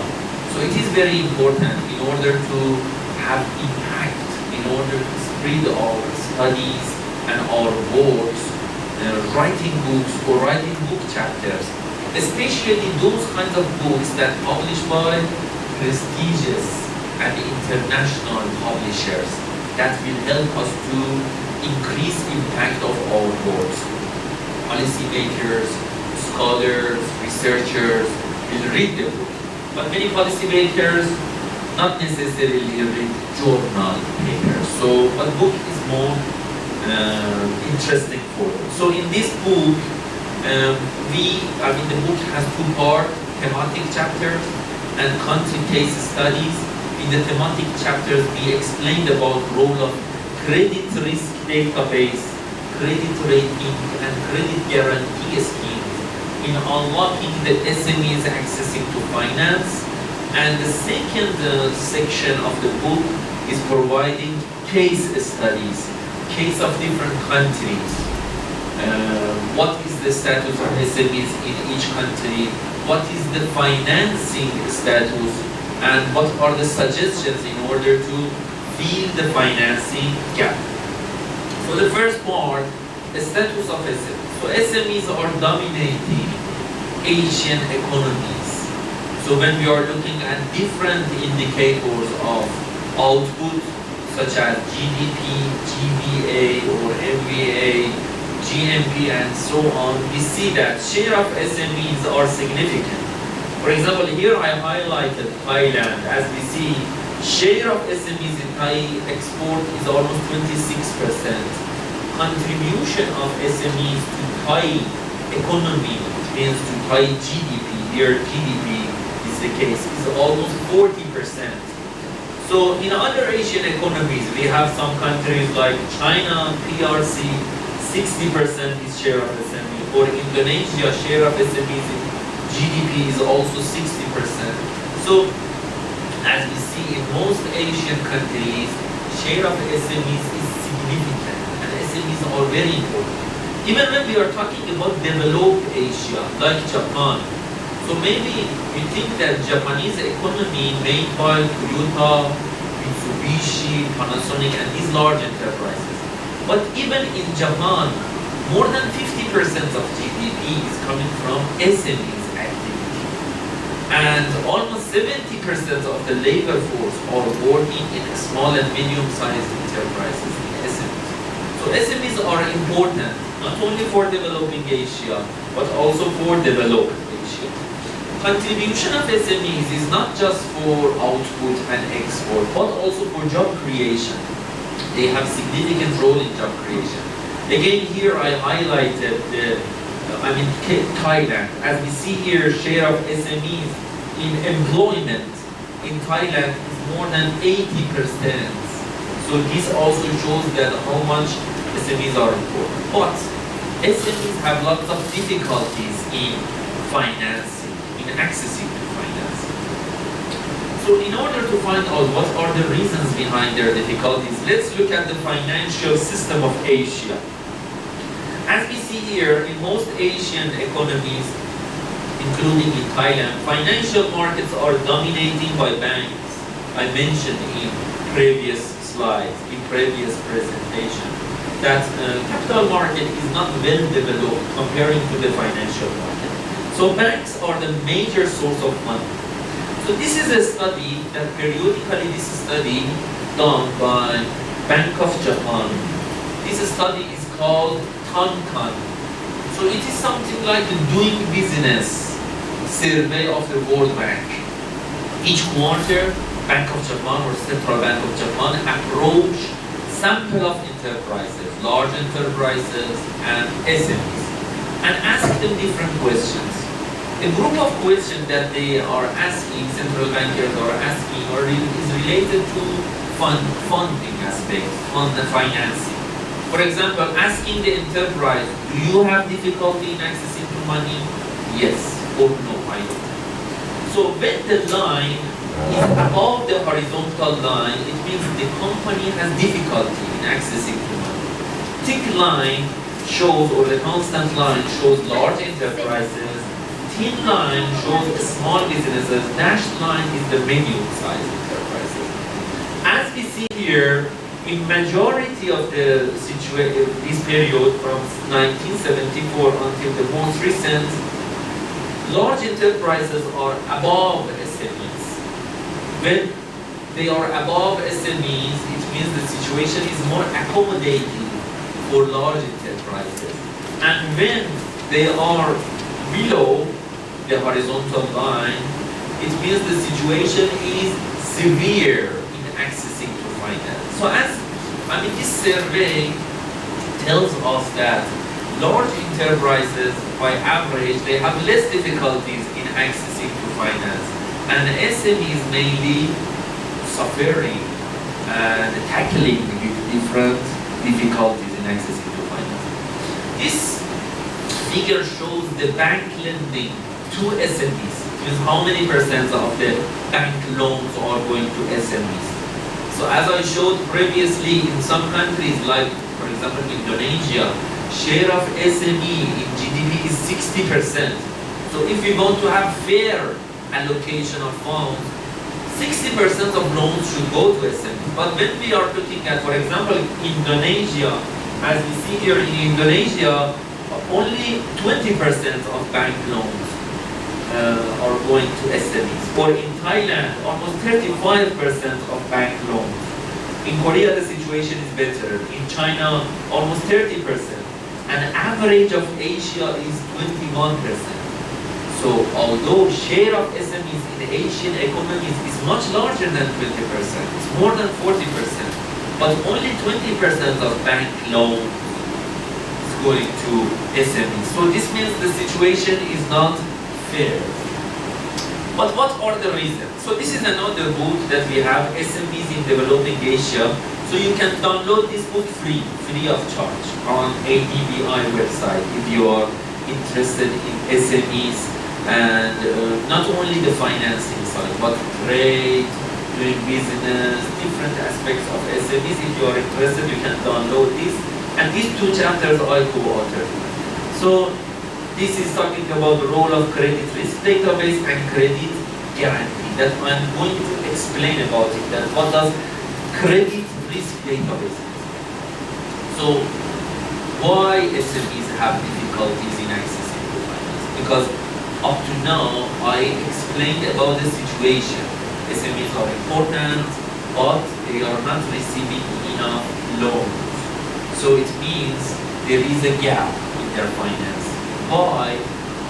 First of all, because there is an asymmetry of information between lenders, which are banks, and borrowers, which are SMEs. Why there is asymmetry of information, and why this asymmetry of information could not be covered? Because SMEs are not able to provide guarantee. SMEs are not affording to provide, for example, collateral for the loans that they have. On the other hand, banks also cannot assess their risk because SMEs are not keeping books. There is no specific auditing system on their account books. So many of them, they have different accounts. One account is very good, is the account that they show to banks. One account does not have good situation and it is deficit, usually subject to tax authorities for paying lower tax. So it means lenders cannot assess the risk. But in Japan, how they could solve this problem? Japan has almost 4 million SMEs, near about 3.7 billion SMEs. So since the year 2000, they started to collect SME data in a nationwide SME data, in a database it's called CRD, Credit Risk Database, Credit Risk Database. So I used to work at CRD of Japan 1 year as an economist.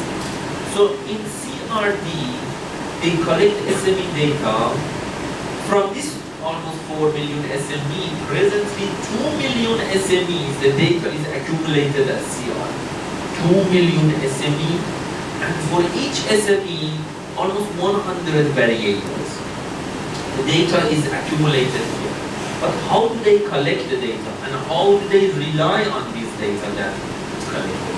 So when SMEs approach bank for borrowing from bank, because bank cannot assess the risk and because of information asymmetry, since the SME cannot provide collateral or guarantee, bank refuse to lend. SMEs then approach to credit guarantee program. corporation. I mentioned in Japan there are 51 credit guarantee corporation, one in each province. When SME approach to credit guarantee corporation, CGC or credit guarantee corporation is collecting data, all data, financial, non-financial, quantitative, qualitative, from the statements, financial statements, balance sheet, to even personal information, housing information. For example, do you own a house? Do you pay your rent on time? Bring your bills, utility bills, water, electricity. We want to see if you are paying on time. Your driving license, your driving records, and everything. All this information needs to be provided. And because the SME is seeking for funding and guarantee, so they are ready to provide whatever we want, whatever information we want. So CGC is a source of collecting data without doing any process on that data. And at CGC, as I've mentioned, almost 100 data, 100 variables are collected.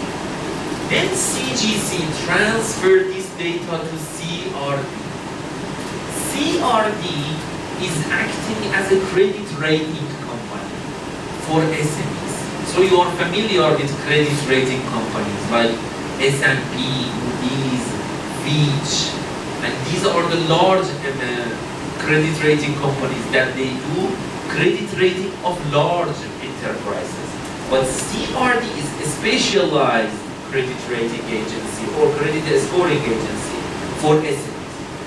When CGC accumulated the data, collected data, transferred to CRD, then CRD do the credit scoring. It means assess the risk and give a score to that SME and give a number, 1 to 10.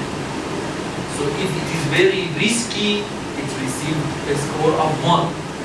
If it is very credit worthiness of it is very high and it is very healthy, it receives a score of 10.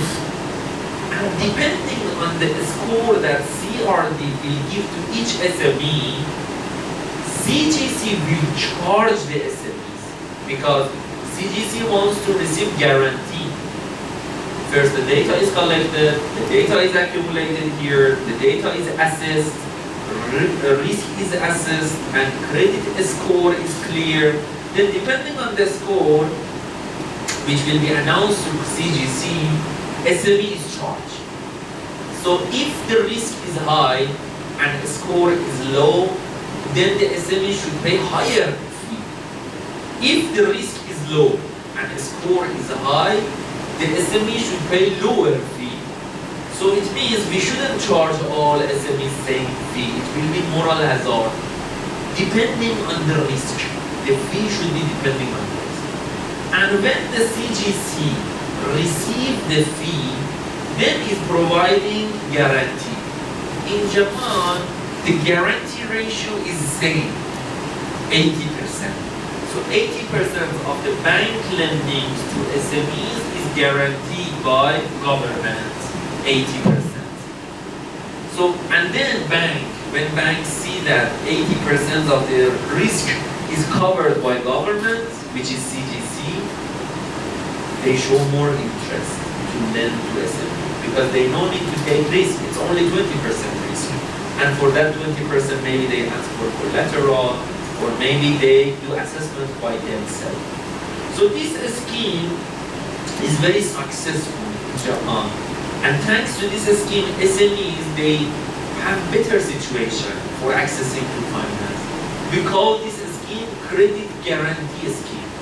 But as I have mentioned, the data is collected here, but for the SME data, there is asymmetry of information and we cannot trust the data. What is the mechanism that makes this data trustable? It is coming from big data. This is value of big data. What does it mean? It means that, as I have mentioned, CRD is collecting, accumulating almost 2 million SME data.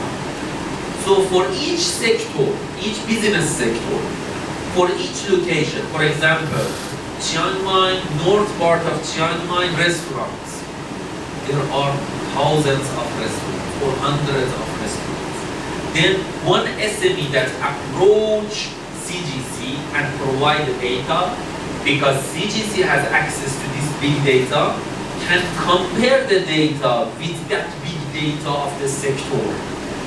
Then, for example, I have the average of this cluster, which is restaurants in north part of Chiang Mai. And I compare data of this specific SME with that cluster. Then if I find out that the data is an outlier, there is possibility that that SME didn't declare correct data and correct information. So I will approach to that SME and I will ask that SME that we checked. There is possibility of wrong declaration. Please correct it. And when the SMEs find out that we have this soft infrastructure, I always name this soft infrastructure because it is very important infrastructure. And then they usually correct this. So CGCs are doing different services. For example, they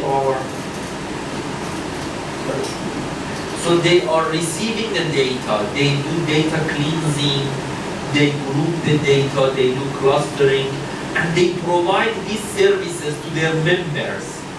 All these CGCs plus banks are member of CRD.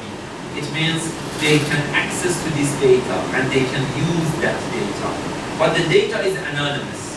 The data is anonymous, and so it is no need to worry about it.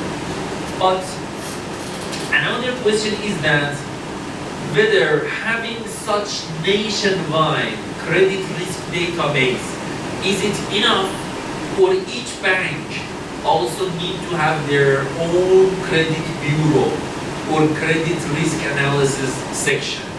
The answer is that even if banks have their own credit risk department, this will increase the probability. So it means it will increase the accuracy of the data. For example, if you are using CRD services and you as a bank, you have your own credit department, and according to both of these databases, this SME is very risky, then it means that with higher accuracy, you are making sure that this SME is risky, so you should avoid. Better, you have to avoid the lending. Or if both data, both outputs, CRD and your own credit department, release the results that this SME is sound, risk is very low, so it means you feel free and lend or provide guarantee to that SME, or doesn't ask for any collateral from that bank. Okay. So first of all, I explained about the importance of SMEs in Asia, difficulties of SMEs in accessing to finance, a solution in order to solve the information asymmetry, which is establishment of a credit risk database, nationwide credit risk database. But establishing a credit risk database, it is a nationwide policy, so government should decide. But should we wait for that, or we as a bank, or we as a financial institution, or we as a credit guarantee corporation, we can develop some models, some methods for doing assessment? The answer is yes. Providing and doing this, it is possible that we as bank, we as financial institution, we develop some models for credit risk assessment. So this paper that published in United Nations ESCAP journal. So in this paper, we developed a model for the credit risk assessment of SMEs. So I collected the data about 1,300, almost 1,360 SMEs from Iran. I'm originally from Iran. So I collected the data of that SMEs and different variables, and we developed a method, a model for assessing their risk. And this model is very easy to be applied. So you can use this model also in your research as well. So first of all, selection of the variables. So I defined 11 variables because I had access to financial statements, balance sheet of that 1,300 SMEs, and I released or made some variables. Important point is that many bankers, when they want to assess the risk, they usually look at profitability or activity in sales. But many SMEs are in the different stage of development. Maybe they haven't started to make profit yet, but maybe they have good future. So it means if we want to have a very clear, comprehensive credit analysis or credit risk analysis, we need to consider different aspects of that company. So the model that we have is considering that. So we introduce different variables that cover leverage, liquidity, profitability, coverage, and activity. All of them are important. For example, for leverage, we have equity over total liability, or total liability over total asset. For liquidity, we have cash over total asset, and several other variables. But now we have several variables, and who can say that which of these variables are more important? Profitability is more important, activity is more important from the point of view of lender. Leverage is more important. All of these variables and all of these indicators are important. So we need to look for a method in order to use all these variables. But credit analysis or credit rating is like a judgment. It means I'm judging different companies and I'm ranking them based on the risk. If I have many indicators, judgment becomes difficult. But if I have few indicators, the judgment is easier. For example, if my judgment, my assessment is just based on one indicator, so it is clear. The one that has a higher value of that good indicator, it is better. But if I have several indicators, it is difficult. So we use a method. And so before I explain about the method, the second problem is that many of these variables, they have correlation with each other. So if I want to use all of them, it will be multi-collinearity issue. So I need to eliminate the correlation which is existing behind these variables. So there is a method which is popular. It's called Principal Component Analysis, PCA. And according to the PCA is a method that minimize maximum number of variables into minimum number of components. Earlier I showed that we had 11 variables, but 11 indicators is difficult. When we use PCA is minimizing that those 11 indicators into 4 components. Each of these components are including or containing information of all those 11 variables. But how does it work? PCA is eliminating correlation and redundant information. It means each of these components do not have correlation with each other. But those variables, they have correlation with each other. For example, in some cases, profitability and activity, some variables, they have correlation. So that will mislead us. So this is a benefit, and not only in economics and finance, but also in humanities, social science, medicine. This method is well developed and it is very popular in different ways. For example, you are doing a survey in humanities field, you have different indicators. So which of those indicators are important? So we can use this method for quantitative analysis. And then the next table is showing the factor loading. What is the factor loading?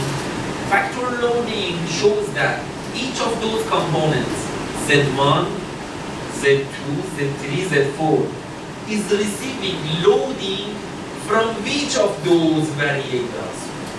As it's clear here, Z1 is receiving major loading from these cash over sales, EBIT over sales. So it seems that this variable is receiving loading from sales. Z2 is receiving loading from assets. Z3 is receiving more from, for example, this cash and total liquidity and cash. It means Z3 is more explaining liquidity and Z4 more equity, capital. Okay, so now we have 4 components that assessment using these 4 components is easier. And when we want to use this component, there are some tests also. One thing which is important is how many percent of variance is explained. Usually in statistics, when components are explaining more than 60% of the variance, it means it is good. And we use up to those components that eigenvalue is more than 1 or explaining more than 10% of the variance. Next step, we plot SMEs based on the components. So we have 4 components, it means we can plot different. So we have 2 groups of SMEs, red, blue. So red SMEs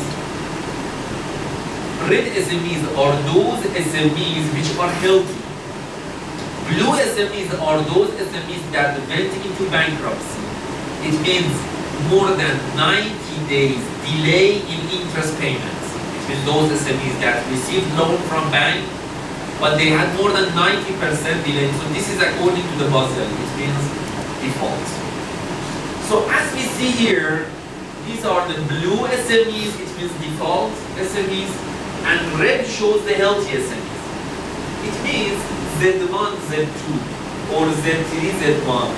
In all of these categorizing, red SMEs are more in the positive parts, and blue are in the negative parts. It means that these components are showing that, healthier SMEs are more in the positive parts from all of these indicators, using all of these indicators. Then after that, we use another method, it's called cluster analysis. So these methods are very simple. It means you can use any statistical software, SPSS, Stata, or any other software, you can do this. And for any research, whether you do survey, in micro level, in macro level, you can do principal component analysis and cluster analysis. So cluster analysis is grouping SMEs or for your research companies or people, it can be any kind of sample, which have, those SMEs that have more similarity in each other. So it means we give components to the software and we use cluster analysis. The output is this figure that we call it dendrogram. Dendrogram. So dendrogram here is categorizing SMEs into 3 groups. Group 1, group 2, group 3. So it means we have done some sort of credit rating.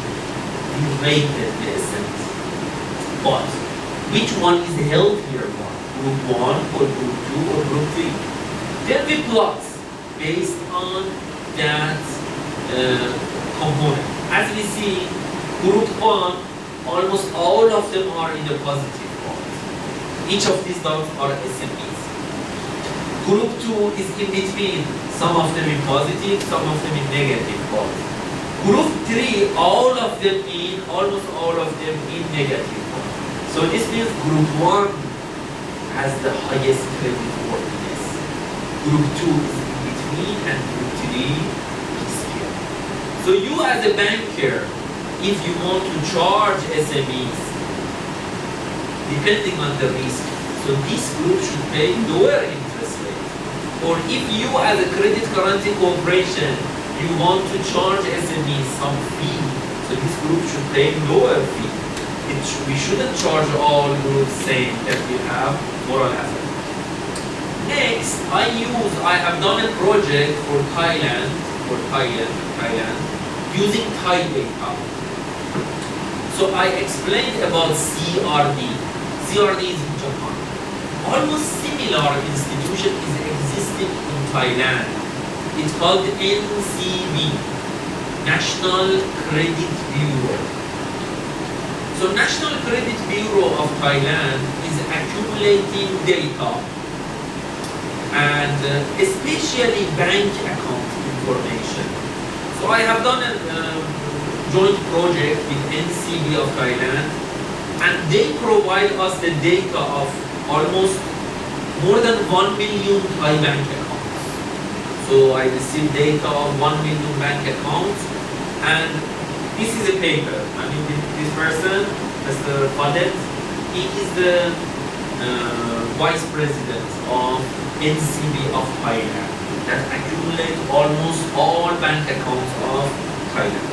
So they provided us data in order to develop a model, so that we develop a model based on our methodology to be used in Thailand for the credit analysis. So why it is important in Thailand? First of all, because SMEs are important, I explained. Secondly, when we are looking at the non-performing loans of banks, non-performing loans in Thailand are increasing. And in the SMEs, non-performing loans is much higher when comparing to an NPL of all sectors.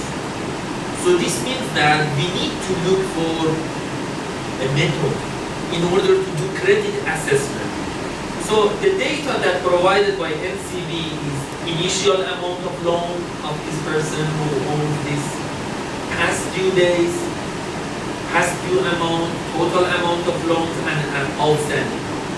Again, we applied same method, principal component analysis and cluster analysis, and we grouped Thai bank accounts into 3 groups. As we see here, it is clear that Group C, Group A, and Group B. And now they are using this method.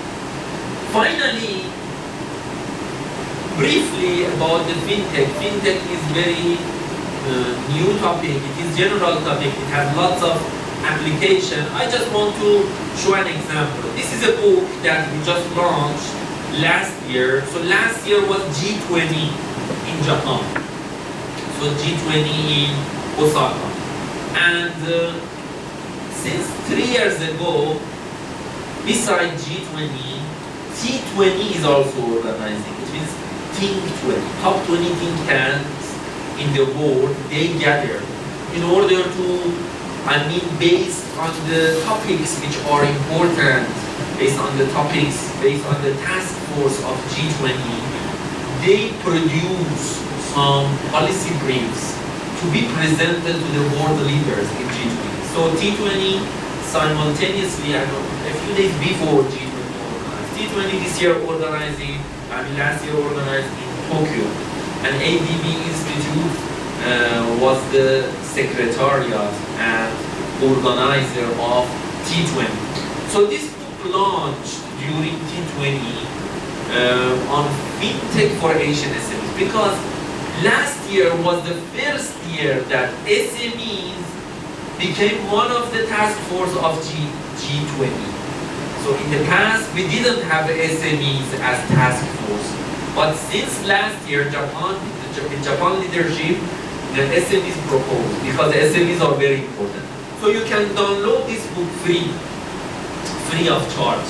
You can download the PDF of it, FinTech for Asian SMEs. And one chapter 3, I authored jointly with the CEO of Asian Development Bank.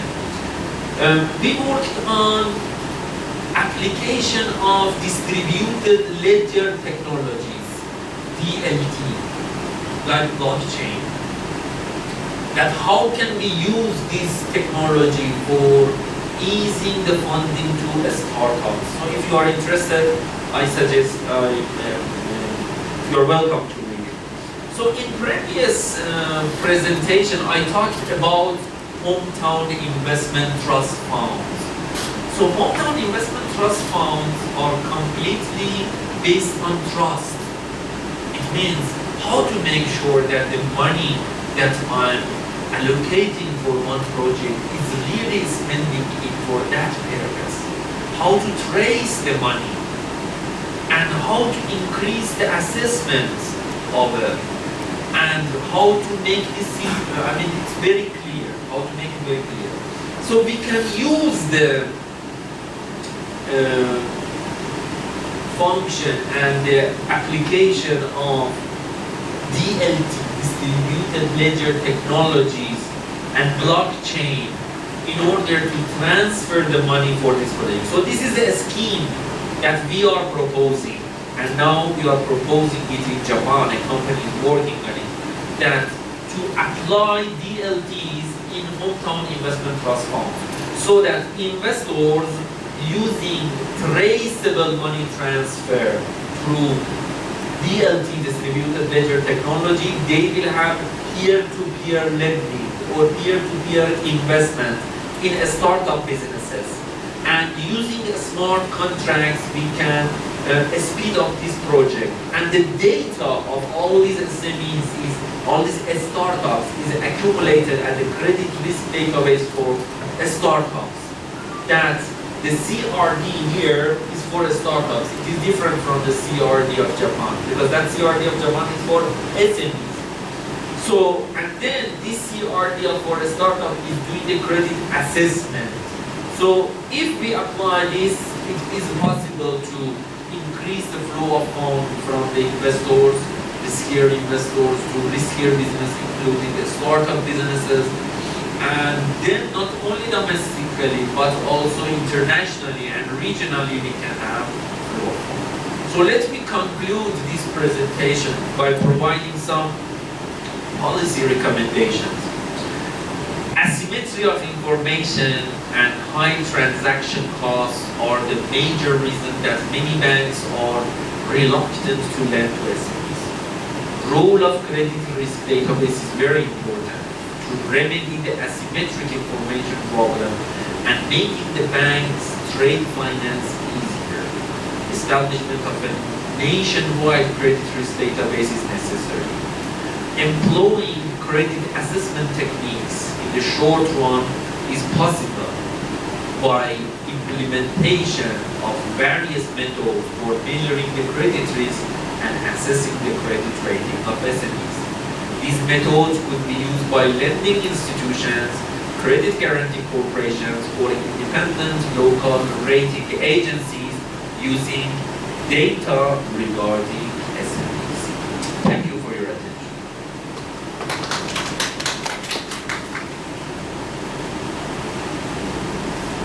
Better to have open session. Okay, so if there is a question, I'm happy to answer. Yes.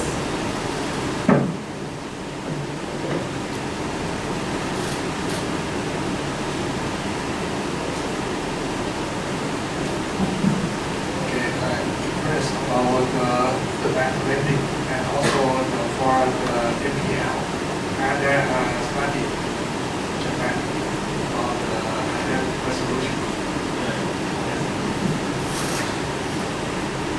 Thank you very much. So NPL issue is important point.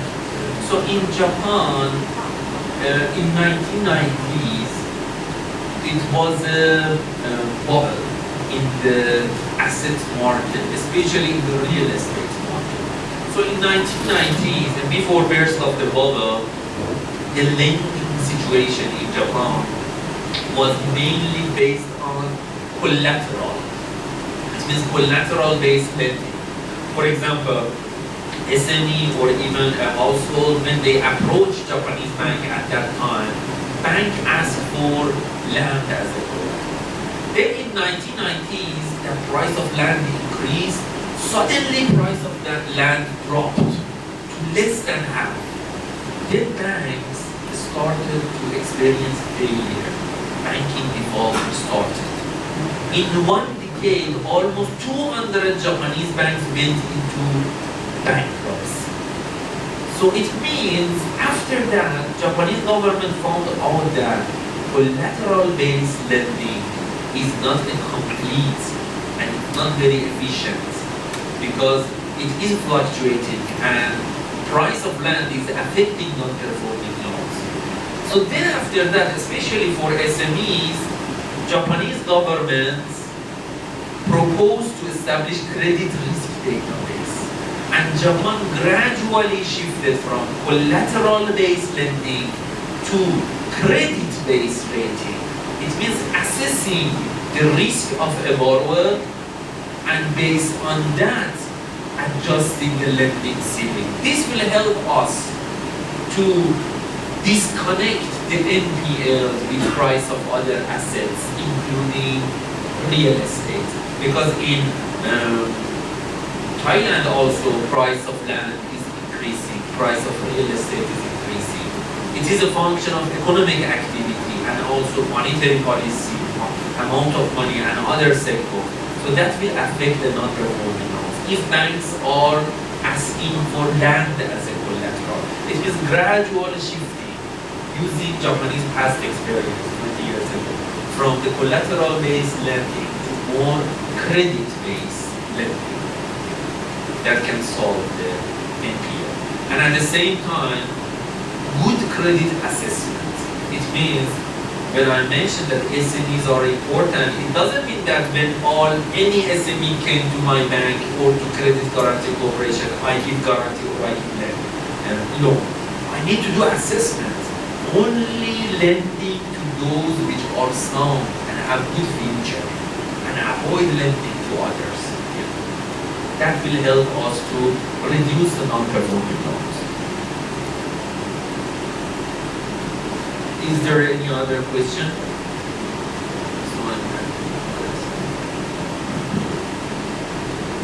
So when you mentioned about the SME, it seems to be like Thailand, confronting with the turning point, but it should be a good model for the others to follow any pathway because like we also have like SMB, right? Like say in community. What is another case that you talked about the situation? Maybe beyond Thailand, you Yes. see something. So there are several points. You see, when we are studying case of several developing Asia, many developing Asian countries are suffering from a phenomenon that we call it missing middle. Missing middle. What does it mean? It means many small, not many medium. So it means there are many enterprises, but majority of them are micro and small. They cannot grow to become medium.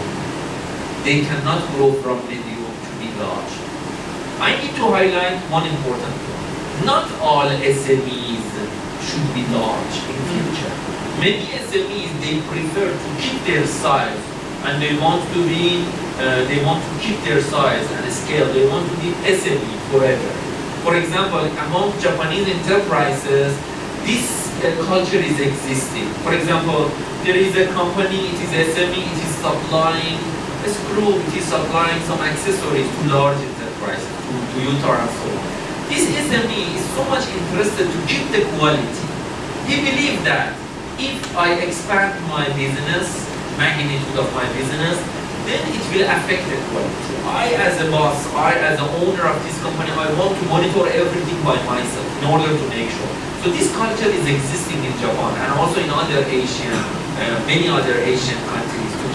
But I'm talking about inside of the SMEs. SMEs should grow, enterprises should grow from micro to small and from small to medium, but not necessarily from medium to large.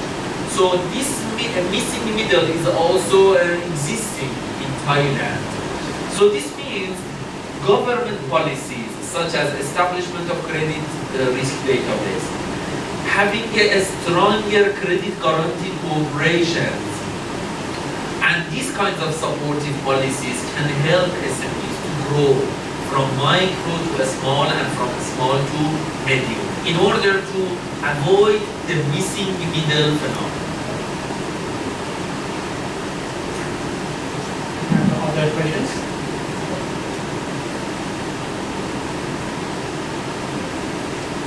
All right. I think instead of having the break, so it's the good thing to have the surprise.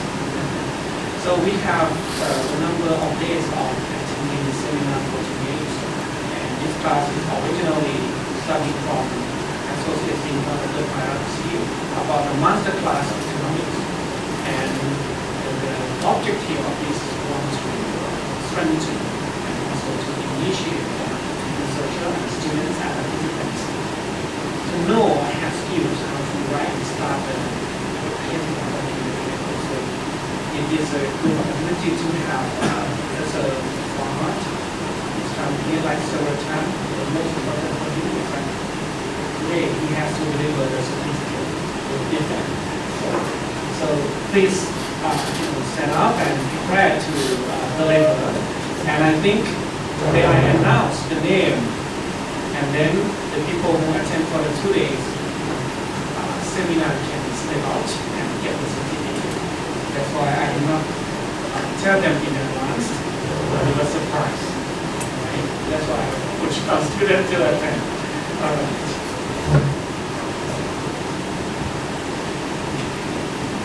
So first, I think let me ask someone.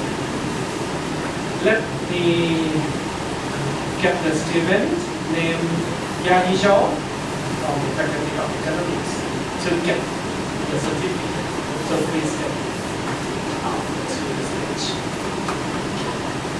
All right.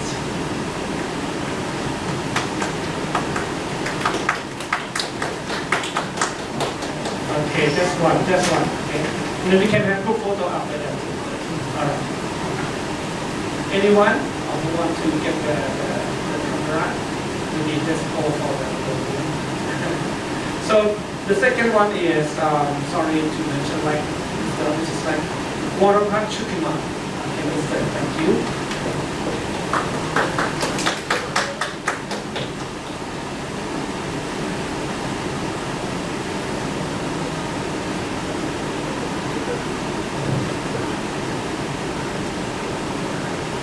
And also the second person, I think is called Ajanarong Zikam.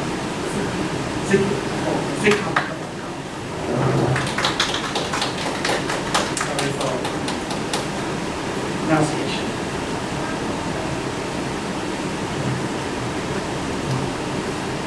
And Miss or Mr.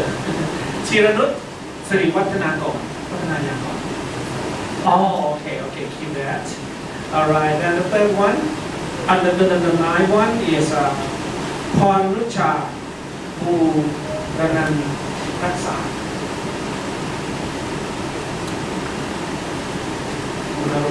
Sorry.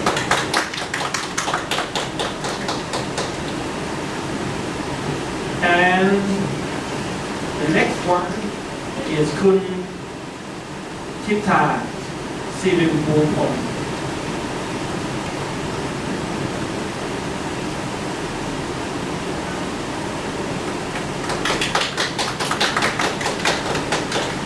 Next is Dr. Yutan. So Yutan from the Faculty of Economics. Please. The first one is thank you very much. And next is Malay Lee. Immediate here. Maiteli. Okay. And the next one will be here too because of my sister. Ipapak Picasso. And sorry for mentioning like a very tiny and probably one. Okay. Master students from Faculty of Economics. Last but not least,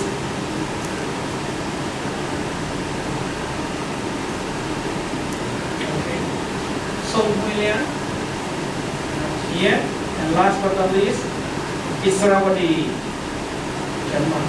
Alright, wow, you were able to okay, thanks for coming.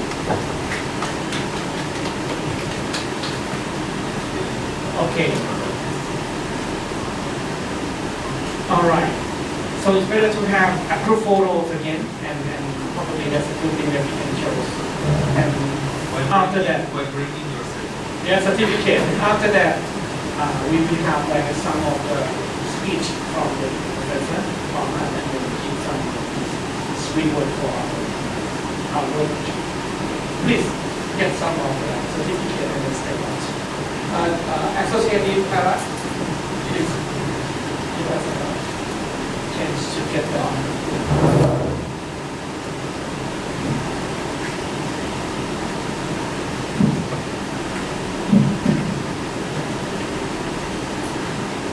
Okay, sit.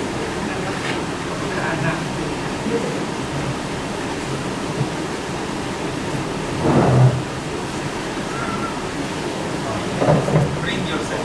Bring certificate, that's better too. Please, please. Show the university.